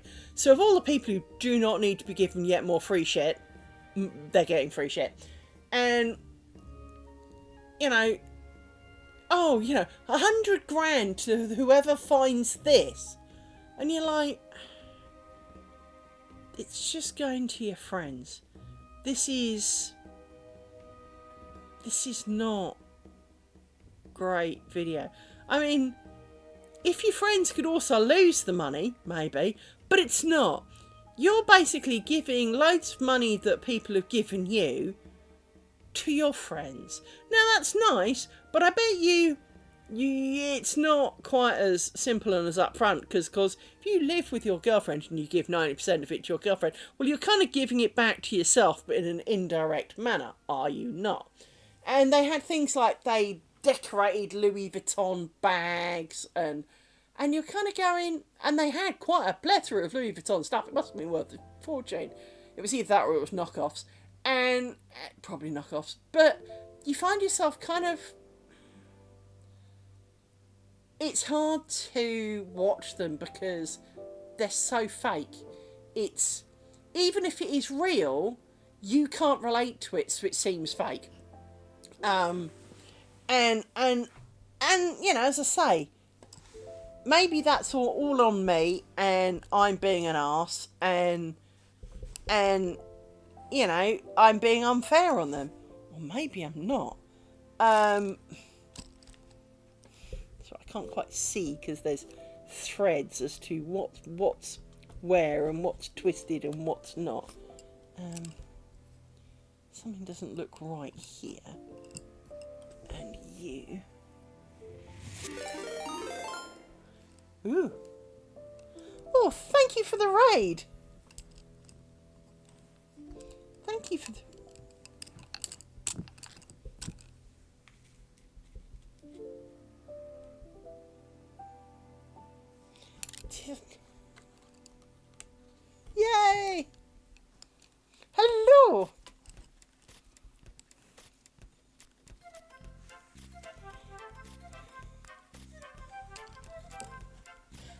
Bianca.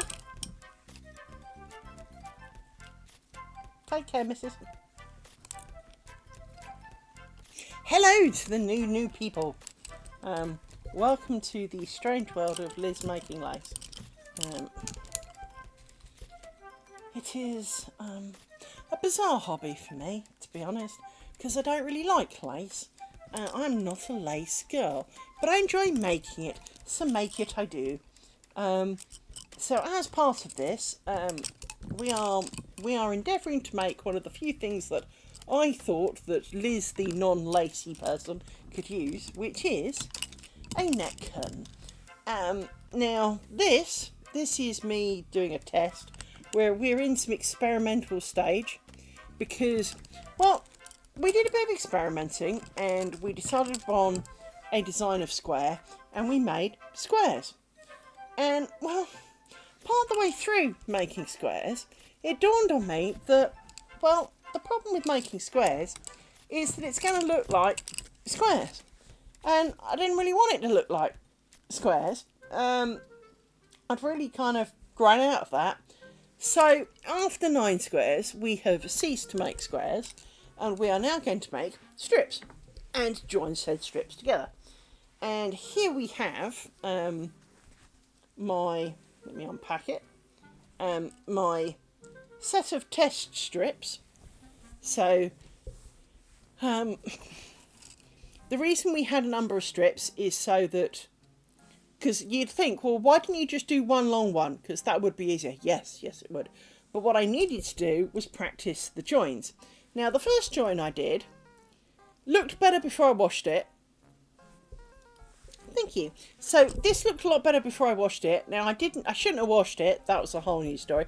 But as I will have to wash it at some point, kind of just as well I did, because now it looks really scaggy.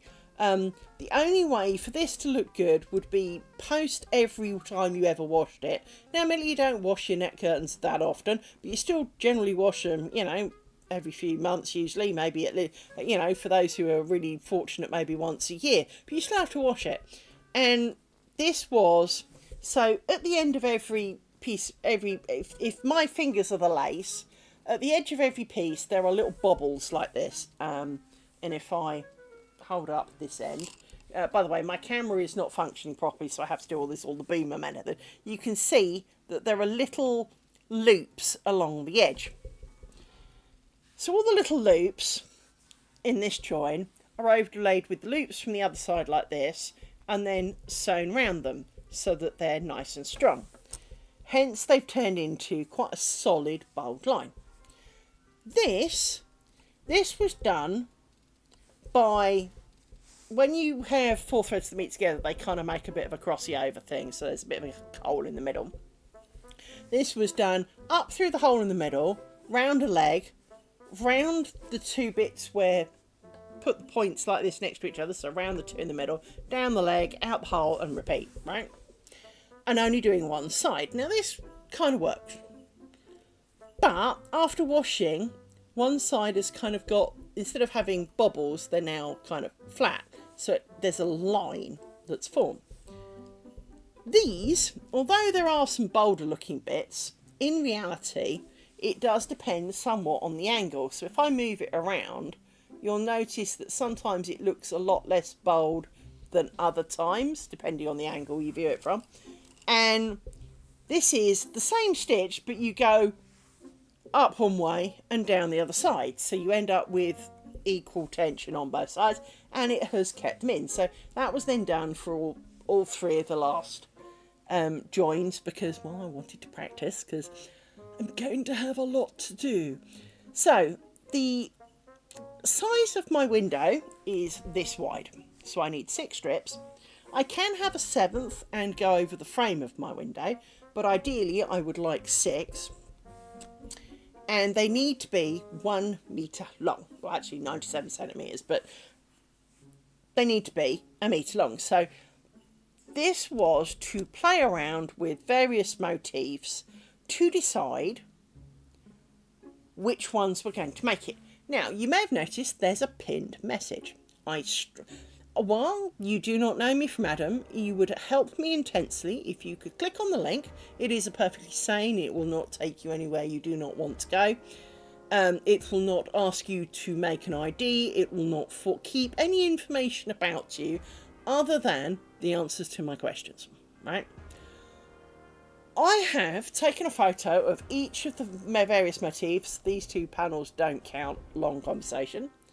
And this one doesn't count, so we'll ignore that one. Each of these are up, and I want you to vote on up to 3 of them. And whether we keep the snakes for each panel. We will call these snakes, by the way, because they look a bit like snakes. And if you can answer those questions, for the more people who answer questions and the more opinions I have, the better. For, as you might be able to see, I have too many options. I don't technically hate any of them. There are ones that I am drawn to, but that doesn't mean to say they would look good when you have basically 6 or 7 meters of them. It doesn't mean that I would hate it if they weren't. For, as a single individual thing, for example, I have in my pocket, checking where she is, she's not in here, good, this. Yeah, I know it's a bit dirty, but it's a dog ball, what did you expect? This is a beautiful colour. I wouldn't paint my house in it, though. I wouldn't really wear it, because it would look awful on me. But it's a beautiful colour. I like the colour. But I wouldn't paint my entire inside of the house with it. I wouldn't have it on the carpets. I wouldn't have it on the walls. Yeah, you could arguably put it on the curtain. You could have curtains out of it. Maybe, if you wanted pink. But, bear in mind, I'm not actually a pink kind of girl. But there are things that can look really nice in a small quantity. Or, you know, can look pretty in a small quantity. But if there are too many, it's too busy, it's too much, it's too... I mean, if you make a king-size bedspread, as I have done on a number of occasions with things, if you made it out of tiny little hexagons, like 1-inch hexagons, and you made it out of 3 colours, it would look like multicoloured vomit, because it's such a big area and there'd be so many of them. If you made it out of 5-inch hexagons, it would probably look alright, because it's big, but so are the hexagons. Some things work, but some things can look worse because there's too many, or too few. So if you pick this little tiny dotette here, that looks more like a mistake from a distance, well, that would be a problem. If you only had that, and you did it like once every 50 centimetres, there was one at the top, one at the bottom, and one in the middle, it would look like I'm making it up. Well, that's kind of not the way I want it to look either, because it's going to take me about a year to do. I want it to look like I put effort in, but I also don't want it to kill me making it. And so there are some things that did not make these have been called audition strips, by the way, for the motifs are auditioning for a place in the final world. There are things that didn't make it. Tallies were one of them. Picots and tallies can jump off a short bridge. I'm not a fan of picots and tallies. Picots, for want of a better description, she says, looking around her table, don't suppose that's tanned, is it anymore? Have I hidden it? No, that's not it. Is that it? Is that it? Is that it? Is that it? There it is. Right. So, for those who are not aware of what a lace making picot looks like, let me fold this over so I can put it down and raise it up for you. Right. This is the same kind of stuff as you've just seen, done with a slightly thicker thread. On the left, you will see little bibbles. These little bibbles are the picots. To me, a picot looks like a screwed up pinhole. And that's all I can see when I see picots, is pinholes. Now they're not, because you make a deliberate loop, you twist and loop and do fancy stuff to make the picot, but it's still a picot. So those will not be featuring on my curtain. And tallies. Oh no. Yes, there were snakes on here. Sorry, let me explain a little bit better with fingers. Right. So there's a snake that runs down the middle here. Well, just off the middle. Picots are these little tiny dobbles on the left that look like pinholes. That looks like the pin where you put the pins in. Well, because you do put pins in, but it's where it looks like you put pins in, but it didn't kind of sink into place. Now, for the particular style of lace, now this is technically being done in a different style to the core blocks. And funnily enough, it's the same style that I'm currently doing now. But picots are very common in this style. And the world seems to love picots. I do not, is the short answer. It's a bit like avocado. You either love it or you hate it. And, well, yeah, picots just don't work for me. They just scream out. I put pins in, and when I took them out, they didn't come out. So, for example, this is a very large, airy thing done in very thick threads. But as you can see, there are no picots.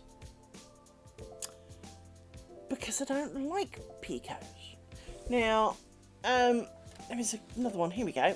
That's done in the same style as these. This pink one, I did do picots on. Well, I tried to do picots on. And it's beginning to curl up again a bit. Hang on. But, again, the picots just make it look like bad pinholes, in my opinion. You can't really see them on my hand. Hang on. Go back to the old dark background for you. Hang on. Let me turn it over. See if I can get it to lie a bit flatter for you.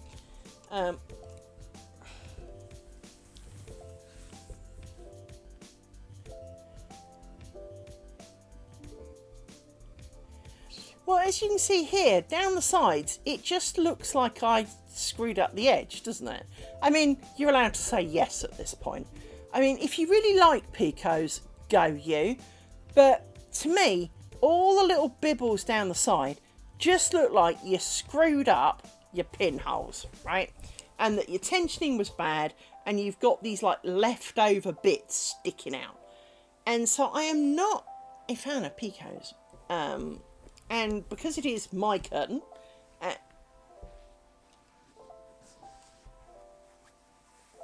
exactly, they do. They make, to me, that's exactly the problem. With lace making, because the pinholes do disappear a bit when you wash it, right? But picots won't, because you do lots of twists so that it can't disappear. And if you wash it, the pinholes disappear, like the white one I showed you. All the pinholes are gone. You couldn't see them, because when you wash it, they disappear. And, well, if you've got it looks like you screwed it up. Now, you may have regularly screwed it up, but they look like you tied a knot in the wrong place. They look like you got it wrong. And when you've spent hours making something, this is not what you want people to assume, right? It is already bad enough that people will probably not believe you made something. Because, of course, if you made it nice enough, people will say you can't have made that, you must have bought it, right? Or people will assume it was cheap and easy because you did it. And, you know, as someone who does crochet, knitting and many other things, I very much relate to all these problems. Which is part of the reason I stream this, is because I am documenting for me my process, because not that I have particularly bad memory, in fact I don't, but it's hard to track the amount of time you spend on something. It is also hard sometimes to see how much you've changed and how much you've improved. And so by having it on video, I have kind of a video diary of me doing it.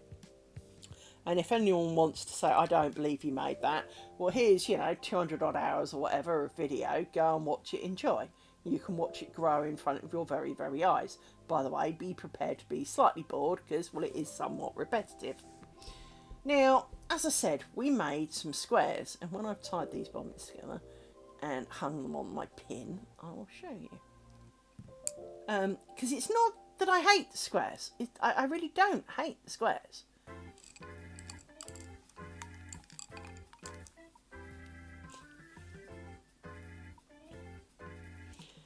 I reckon the entire 6 meters will probably be about a year. Now, where is it? There it is. So, I have a biscuit tin in true British style. Let me unfold this slightly because you need a dark background again. It is. So, I have 9 of these. Each of these squares, thank you for the follow. I have 9 of these squares. These squares roughly took a month each. Well, they are cute, but as a crochet lady, you will understand that in joining it to friends,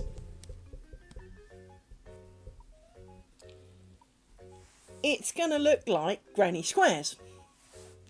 Now, there's nothing wrong, per se, with a granny square.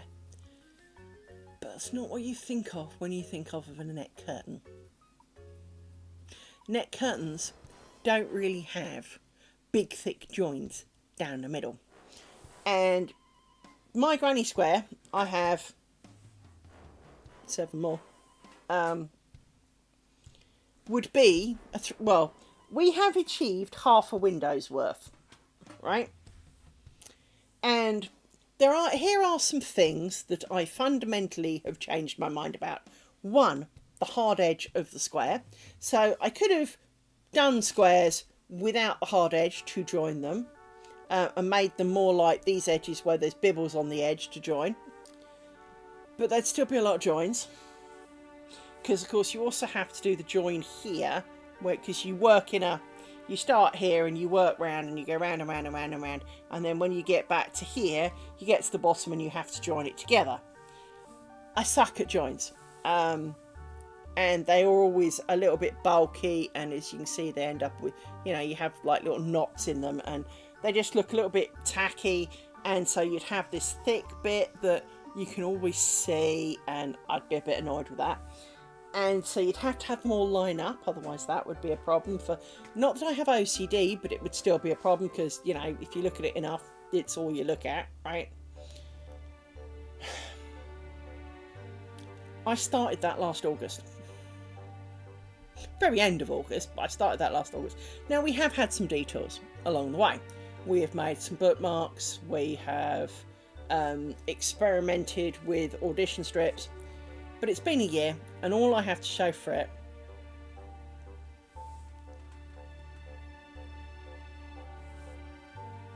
well, so am I. But let me show you this.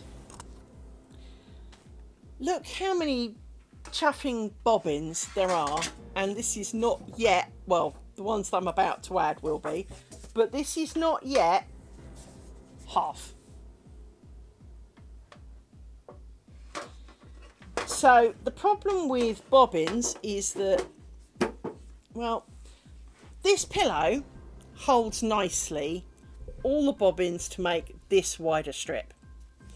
If I need 6 strips, I need 6 times, basically, well, I need 12 times this many bobbins, right? Let me pull out the one that's taken a walk down the bottom here, right? So I would need 12 times this many bobbins. That's a lot of bobbins. And bobbins, much like every yarn user knows, any bits of string go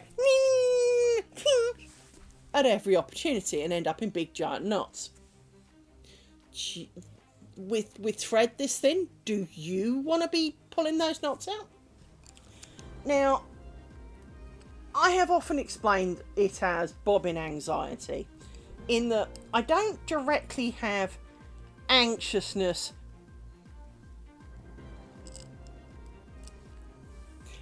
exactly, right? I mean, if right now the dog came along and knocked this pillow off my table, I would start again. I would not be in the mood to try and undo it. Imagine you're halfway through a strip and now you face the fact of you've been doing this for, say, a month and a half or something, and you put blood, sweat and tears into it, and the dog's now knocked it off the table and it's all gone and turned into a big giant nest. A few threads have broken, so you've got random bobbins and don't know where the ends are yet. No. The word no is sufficient, right?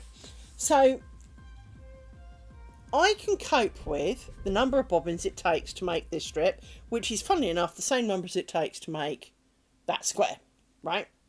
This pillow holds them well, because what you can't see quite so well is just off to the side here, there are little kind of spare bits, and you can slide the bobbins around and place them on the side bits, because there's one on the other side as well, and so you can put them out of the way and have like the working area in the middle. So that works quite well, but you can only really stack them so high because then they get unstable. And this works out with these bobbins, which I made, by the way. I maded these bobbins. Let me show you on an empty one. I made these. So these are 100% Liz made bobbins.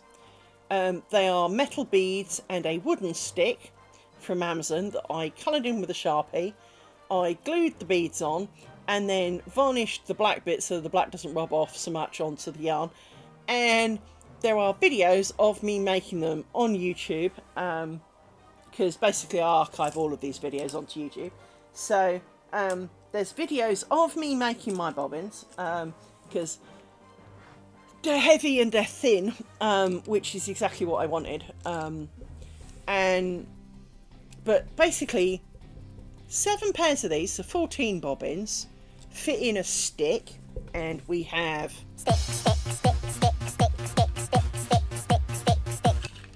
give me, don't be awkward, just give me one of them. There we go. We have sticks. Now sticks work in that you slide them underneath and then you pull a tip of, right? So we have sticks to hold them in, and then you can kind of put them out the way, right? So when you're not working on them, you can kind of entrap them, all right? Now, I'm not going to say that they're perfect, because they're not perfect, because like everything, things can escape should they really, really, really, really, really, really want to. But it does help. And what it does mean is that under normal working conditions, you put piles of the bobbins. But the entire section to make... I'm only doing half of this for a test because patience and necessity do not require a full one. But if I was making the full thing, this would be 6 sticks worth of bobbins, right? So you have 3 on one side, 3 on the other, right? And it does make it quite easy to work with, because you've always got some bobbins in a stick, some bobbins out of a stick, the ones that you're working with, and then when you've got too many you don't need anymore, you put them in a stick. So you can keep them kind of... there are proper names for everything, but as none of you generally are lace makers, what is the point? So, for example, the snakes. The snakes are called combination spiders. And although I have not invented them, I have made an interest in them by making my snakes and showing them in the beginner lace group. And everyone kind of went, wow, I didn't realise it did that. Well, I swear I saw it here in the first place. But what happened was, and right, I am autistic, so I have a slightly weird dysfunctional brain. But sometimes I see in things that are there, but that aren't so obvious to others. So I'd obviously seen, and I know roughly where I saw it, but I saw 3 spiders like this next to each other. So you saw the spider, and it made like a kind of a wonky V shape with a bit of a bubble at the bottom. And I concluded, and I swear I'd seen it somewhere else, that, well, if you kept doing that, you'd end up with a zigzag. But because where they join is kind of, I won't say lozenge shape, but it's kind of ovally with points on the end, leaf shape, for want of a better word, it does look more like the head of a snake. So hence, snakes. It was also not aided by the fact that my brain suddenly thinking of snakes, because now this kind of shows my age. I had not seen the YouTube video for this, but I had to go and dig it out after I remembered it. I'm a snake. I'm a snake. And that's all I could think of. And so between them looking a bit like snakes, I'm also a big fan of badger, so which also has snakes in it. So snakes they are, because, well, they look like snakes, they look like snakes. So you kind of understand. It is they look like snakes, so they're snakes, right? The spiders, well, yes, they kind of look like spiders, but not when they're made into snakes. So these are snakes, and we have wiggles and bibbles and splodges and solid bits and chunks and sticks, because, well, why not? It's far more. I mean, I'm sure as a crafting person, you well understand. If there is a dumber, stupid name for things, crafting people found it. I mean, as a spinner, you have a treadle. That's fine. People get treadles. Pedal would have been easier, but treadle kind of works. It's similar in name. We can go with that. Then you have a footman. Then you have mother of all and maidens and orifices. Well, that just sounds like a really weird party I don't want to be at. And and it's kind of like, you just call stuff stupid names for the fun of it, don't you?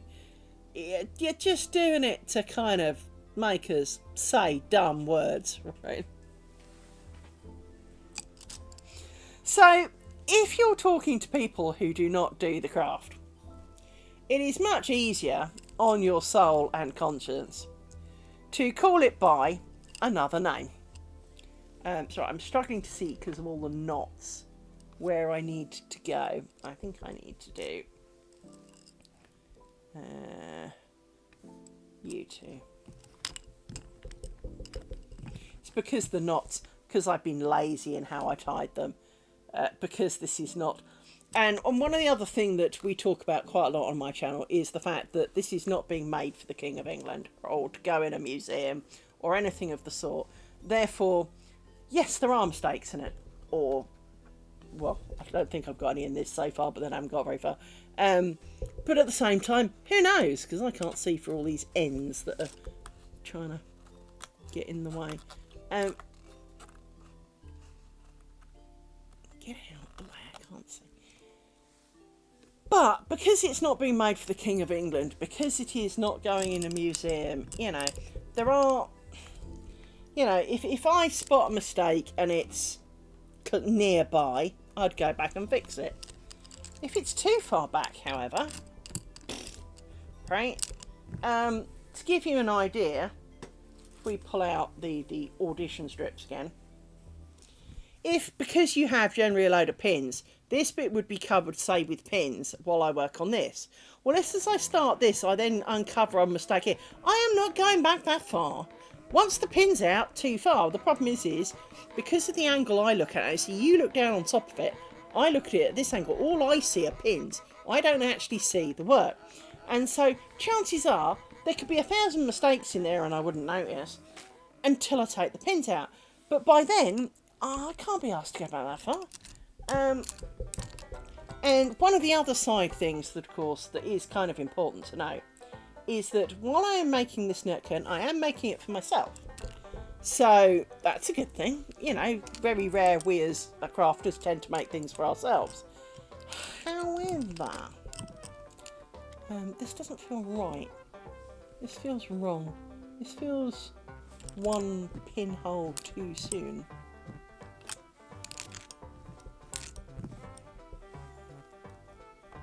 I feel I have not done it a thing somewhere. I feel like I have.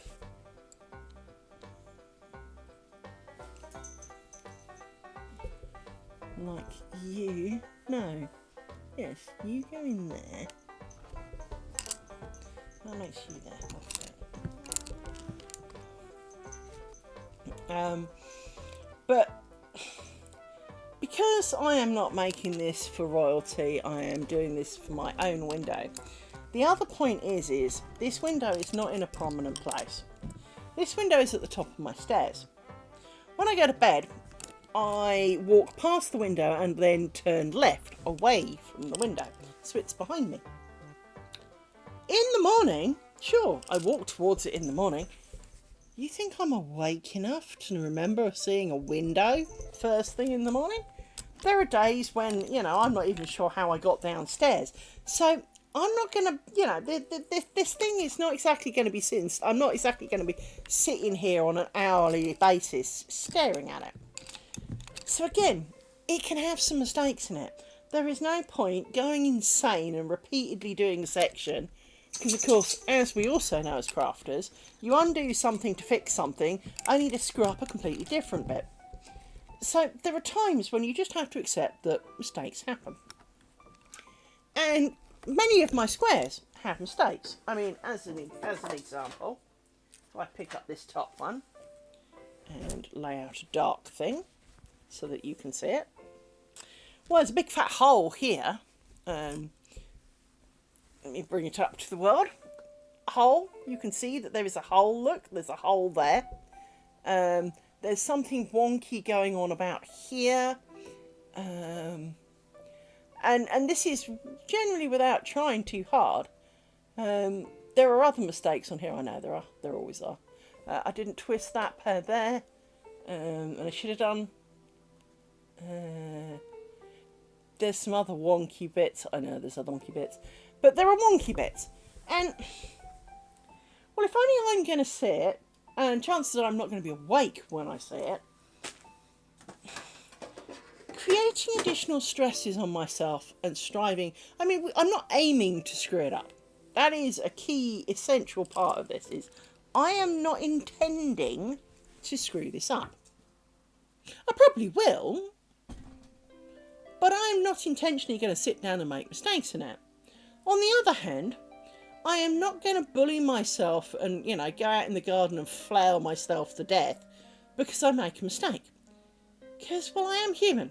And I do not claim to be master of all. 1, 2, 3, 4, 5, 6, 7. Right, let's put you in a stick. Stick, stick, stick. A minute. You see, they sit then out the way rather nicely. Now, we don't need all of you. We need you 3. 1, 2, 3. And we don't need you. So you can sit over there. I need you 3. Now.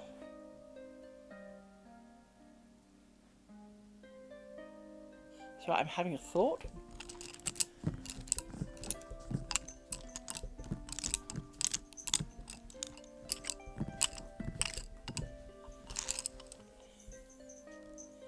And I'm okay with that thought.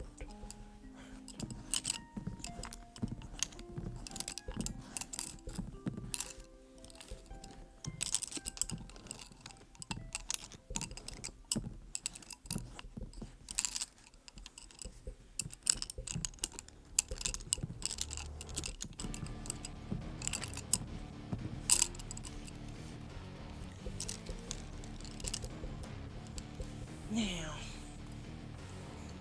one of the things that has always bothered me about spiders is that you make two triangles. So if you notice, this is kind of a triangle shape. And I would zoom in, but it's a pain in the arse. Hang on. Let me pull up my camera app. Because my camera app and my buttons app are no longer talking to each other.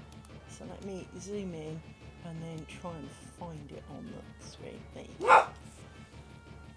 Shut up, dog! So, as you can see, while this is not entirely close together, and it will be closer together in a minute, you make a little diamond shape. Well, what you then do is you put in a pin, like this, in a hole, like that, and you snug them up a lot more, because, well, now you've got something to pull against. And now you make another diamond shape. But it means there's like this big bulk in the middle that I don't overly like. In my mind, it should be one big diamond. And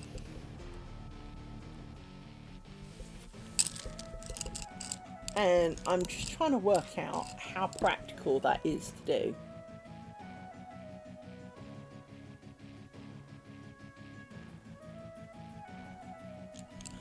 Because I actually think if that one, if I undo that one and undo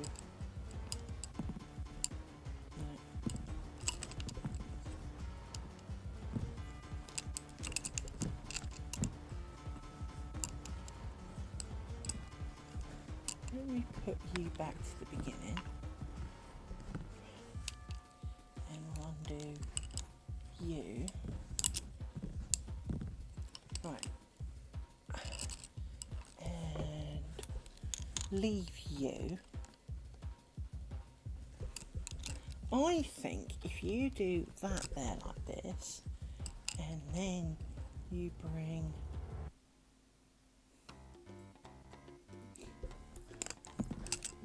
these two to the middle,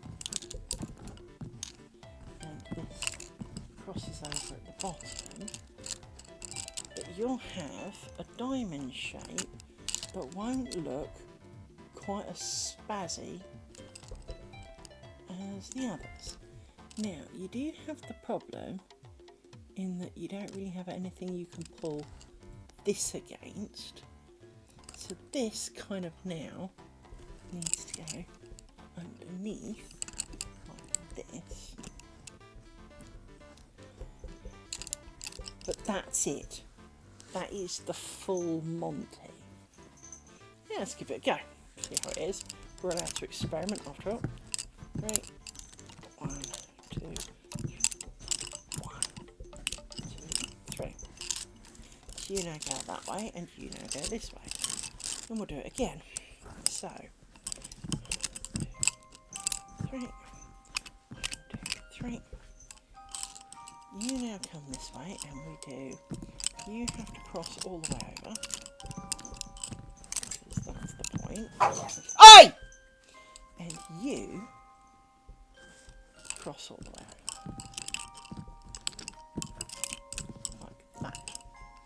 We then put a pin in temporarily, so we can give you a bit of a tug. Actually, no, we can do it this way. And then you come into the middle, and you come in. I'm sure I'm overthinking this, and this is just a normal diamond shape. Shut up, dog. But I don't think it is, because I know that not everything has crossed as much as it does normally. Such as these middle ones here haven't actually changed sides. So, but that's okay. Amy, darling. Ah! Hang on. Let me revert back to standard view. There we go. Oops, dog. No. Well, you fell off. It's not my fault my leg's not big enough. It's not like I'm not fat here. Yes, imagine if I was skinny. Then where would you put your paws?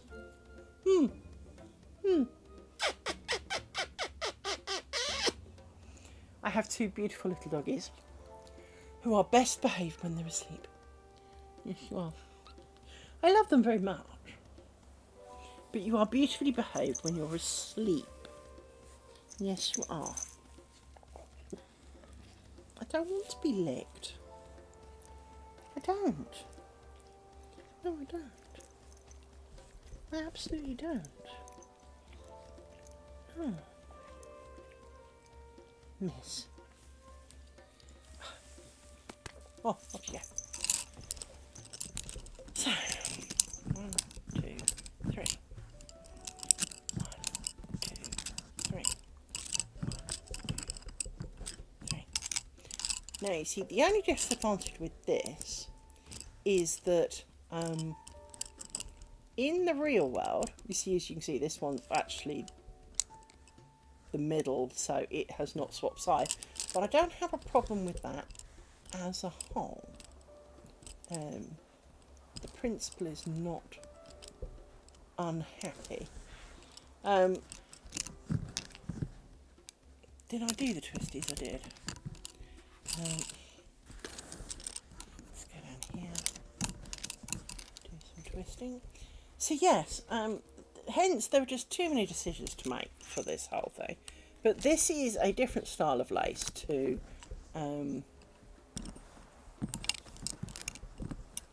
the test strips to date, on the simple grounds that this is using a style that was used for chantilly lace and hang on.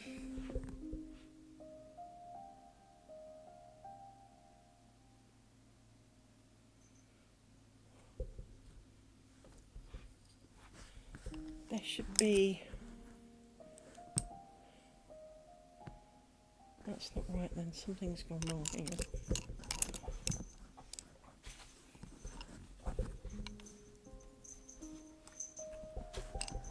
I did the wrong ones here. That's what it is. No, you're going the wrong way. It's you that should be twisting. You go in here, like this, and then we poke you in the edge, like that, and now you two go together. That's what's wrong. So if I spot mistakes like that, I will happily go back and fix it, because, well, clearly I'm being stupid. But at the same time, there are only so much you can do, you know?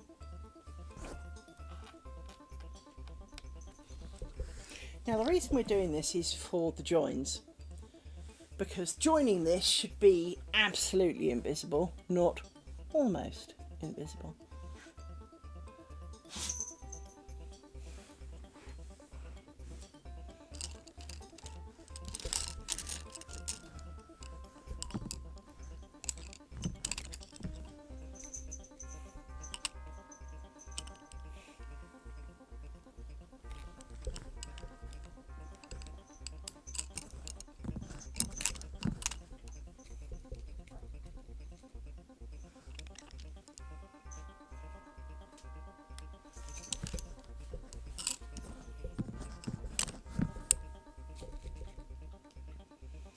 Most of the time of making lace is taken up by sticking pins in holes. And why is there one now? That's because... What the fuck? Hang on.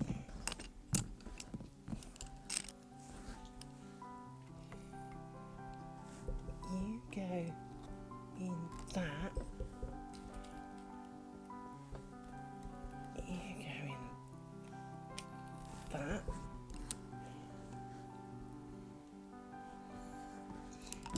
You go in there.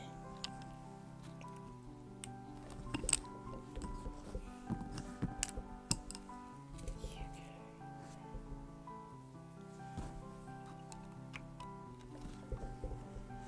And then you go in the edge.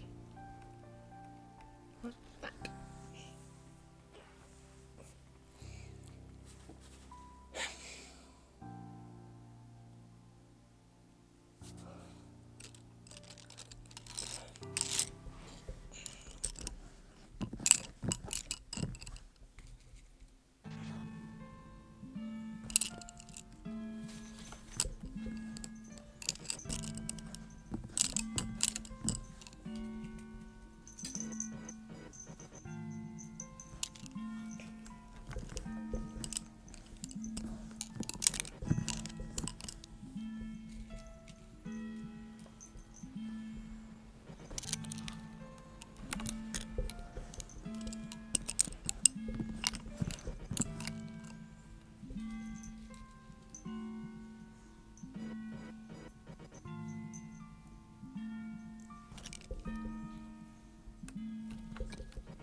you on a stick. In case you're wondering, my sticks are behind the camera.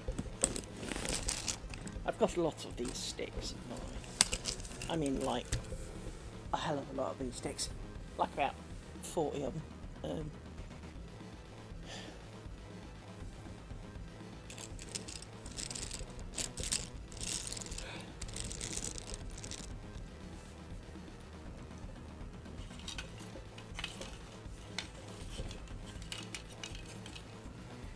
Yeah.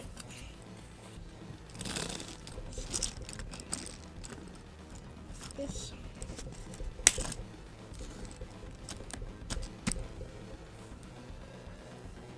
Now the bobbins are safely contained, it's easier for me to have a bit of a look and see what we've done. It doesn't look too bad. Ooh, doesn't come out too well.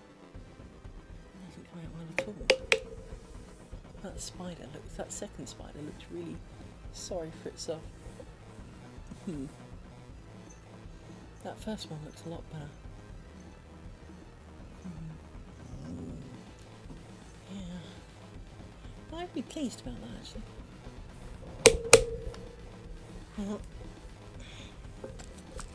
I mean, again, it doesn't technically matter, but in theory, we could do better.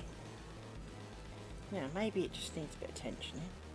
So we will let fourth bobbin, and when I put the other stick in there, and see if I can see if it is just a bit of. Don't think it is. Don't think it is just tensioning. So we will. I will probably fix that while I'm working tomorrow. I think that's probably the best thing to do. Is undo a couple of rows of this. Do something. Excuse me. About the wonkiness there. Sometimes just redoing it makes it neat and tidy, and you have no idea what you did wrong the first time. So I will fix that tomorrow. What day is it tomorrow? It's Thursday, isn't it?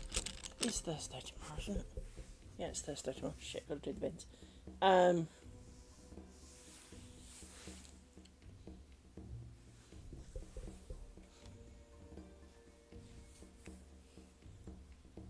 Can't remember which bin it is tomorrow.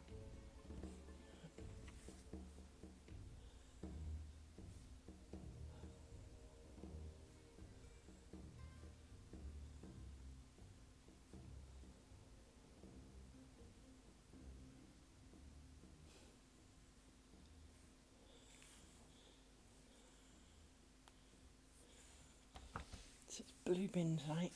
Right. Yeah. For some reason that doesn't look as good as it could have. Now, is it because I didn't put the pin in the same place? Because that pin is 3 out. So that would mean I put it in, not that pair or that pair, but there. Does that improve matters? Actually, possibly does, actually, to an extent. So, anyway, I will look at that tomorrow. Let me take a photograph for the YouTube coverage picture. Yeah, that looks pretty hideous, there we go. We'll do that. Why is that quiet? You normally make noises when I press you.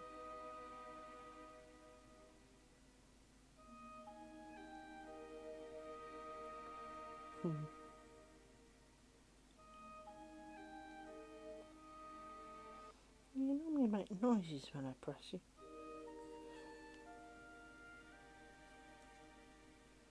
Normally when I take photographs it goes click. But I don't hear anything. Not that it hugely matters, of course, it's only a noise.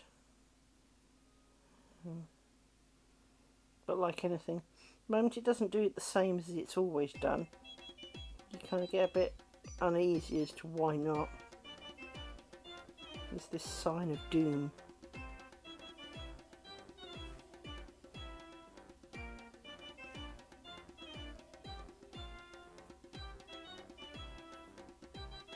I think I know why it's not doing it.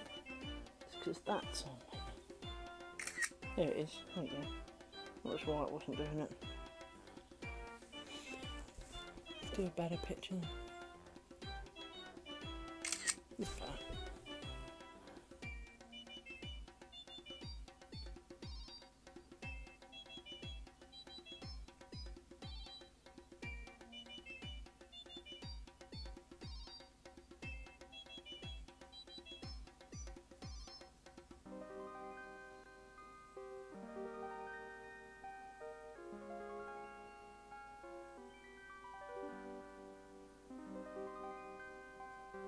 That bomb spider definitely looks a bit wonky. Anyway, we should do that. Anyway, thank you for joining me today. I will be back tomorrow for a stream most days, unless, you know, my world implodes at work or something, or I just absolutely sleep through it, which has happened on a few occasions. I'm not going to pretend that that's not. Thank you, Mickey Gets Me. It's been good to have you here. Thank you, my friend. Don't forget to vote, everybody. If you haven't voted already, please do. Before, you know, while the pinned comment is still there. Failing that, I will post it in my Discord, but it is up on YouTube and on my social media stuff for people to vote. I have managed to persuade a few people to vote already, which is good. And it's interesting to see people's comments. Or people's views. There isn't really a comment box. I mean, don't get me wrong, I have way more questions, but I decided not to kind of kill you with 1,000 questions of the, well, if we do this and we have this, and then do we want them this far apart, this far apart, this far apart? Do we want them, you know, do we want them close together? Do we want them further apart? Do we want a thing? Do we want little at the top and getting to bigger at the bottom? I have questions, right? So we're trying to avoid more questions, but certainly, if nothing else, I require, my brain requires input, and having your ideas of what you think would work well would sit very well with me, and I would appreciate that deeply. Even if you never come again and you still vote, I will thank you now in advance, for you will have helped. Every view counts. I reserve the right to ignore you all, but every view matters to me. And so thank you for coming. And as I say, I'll be back tomorrow. And on Friday we do an earlier stream, and on Saturday we do a really, really late stream. So with any luck, I will catch you again in the next few days. Take care, everybody. Bye bye.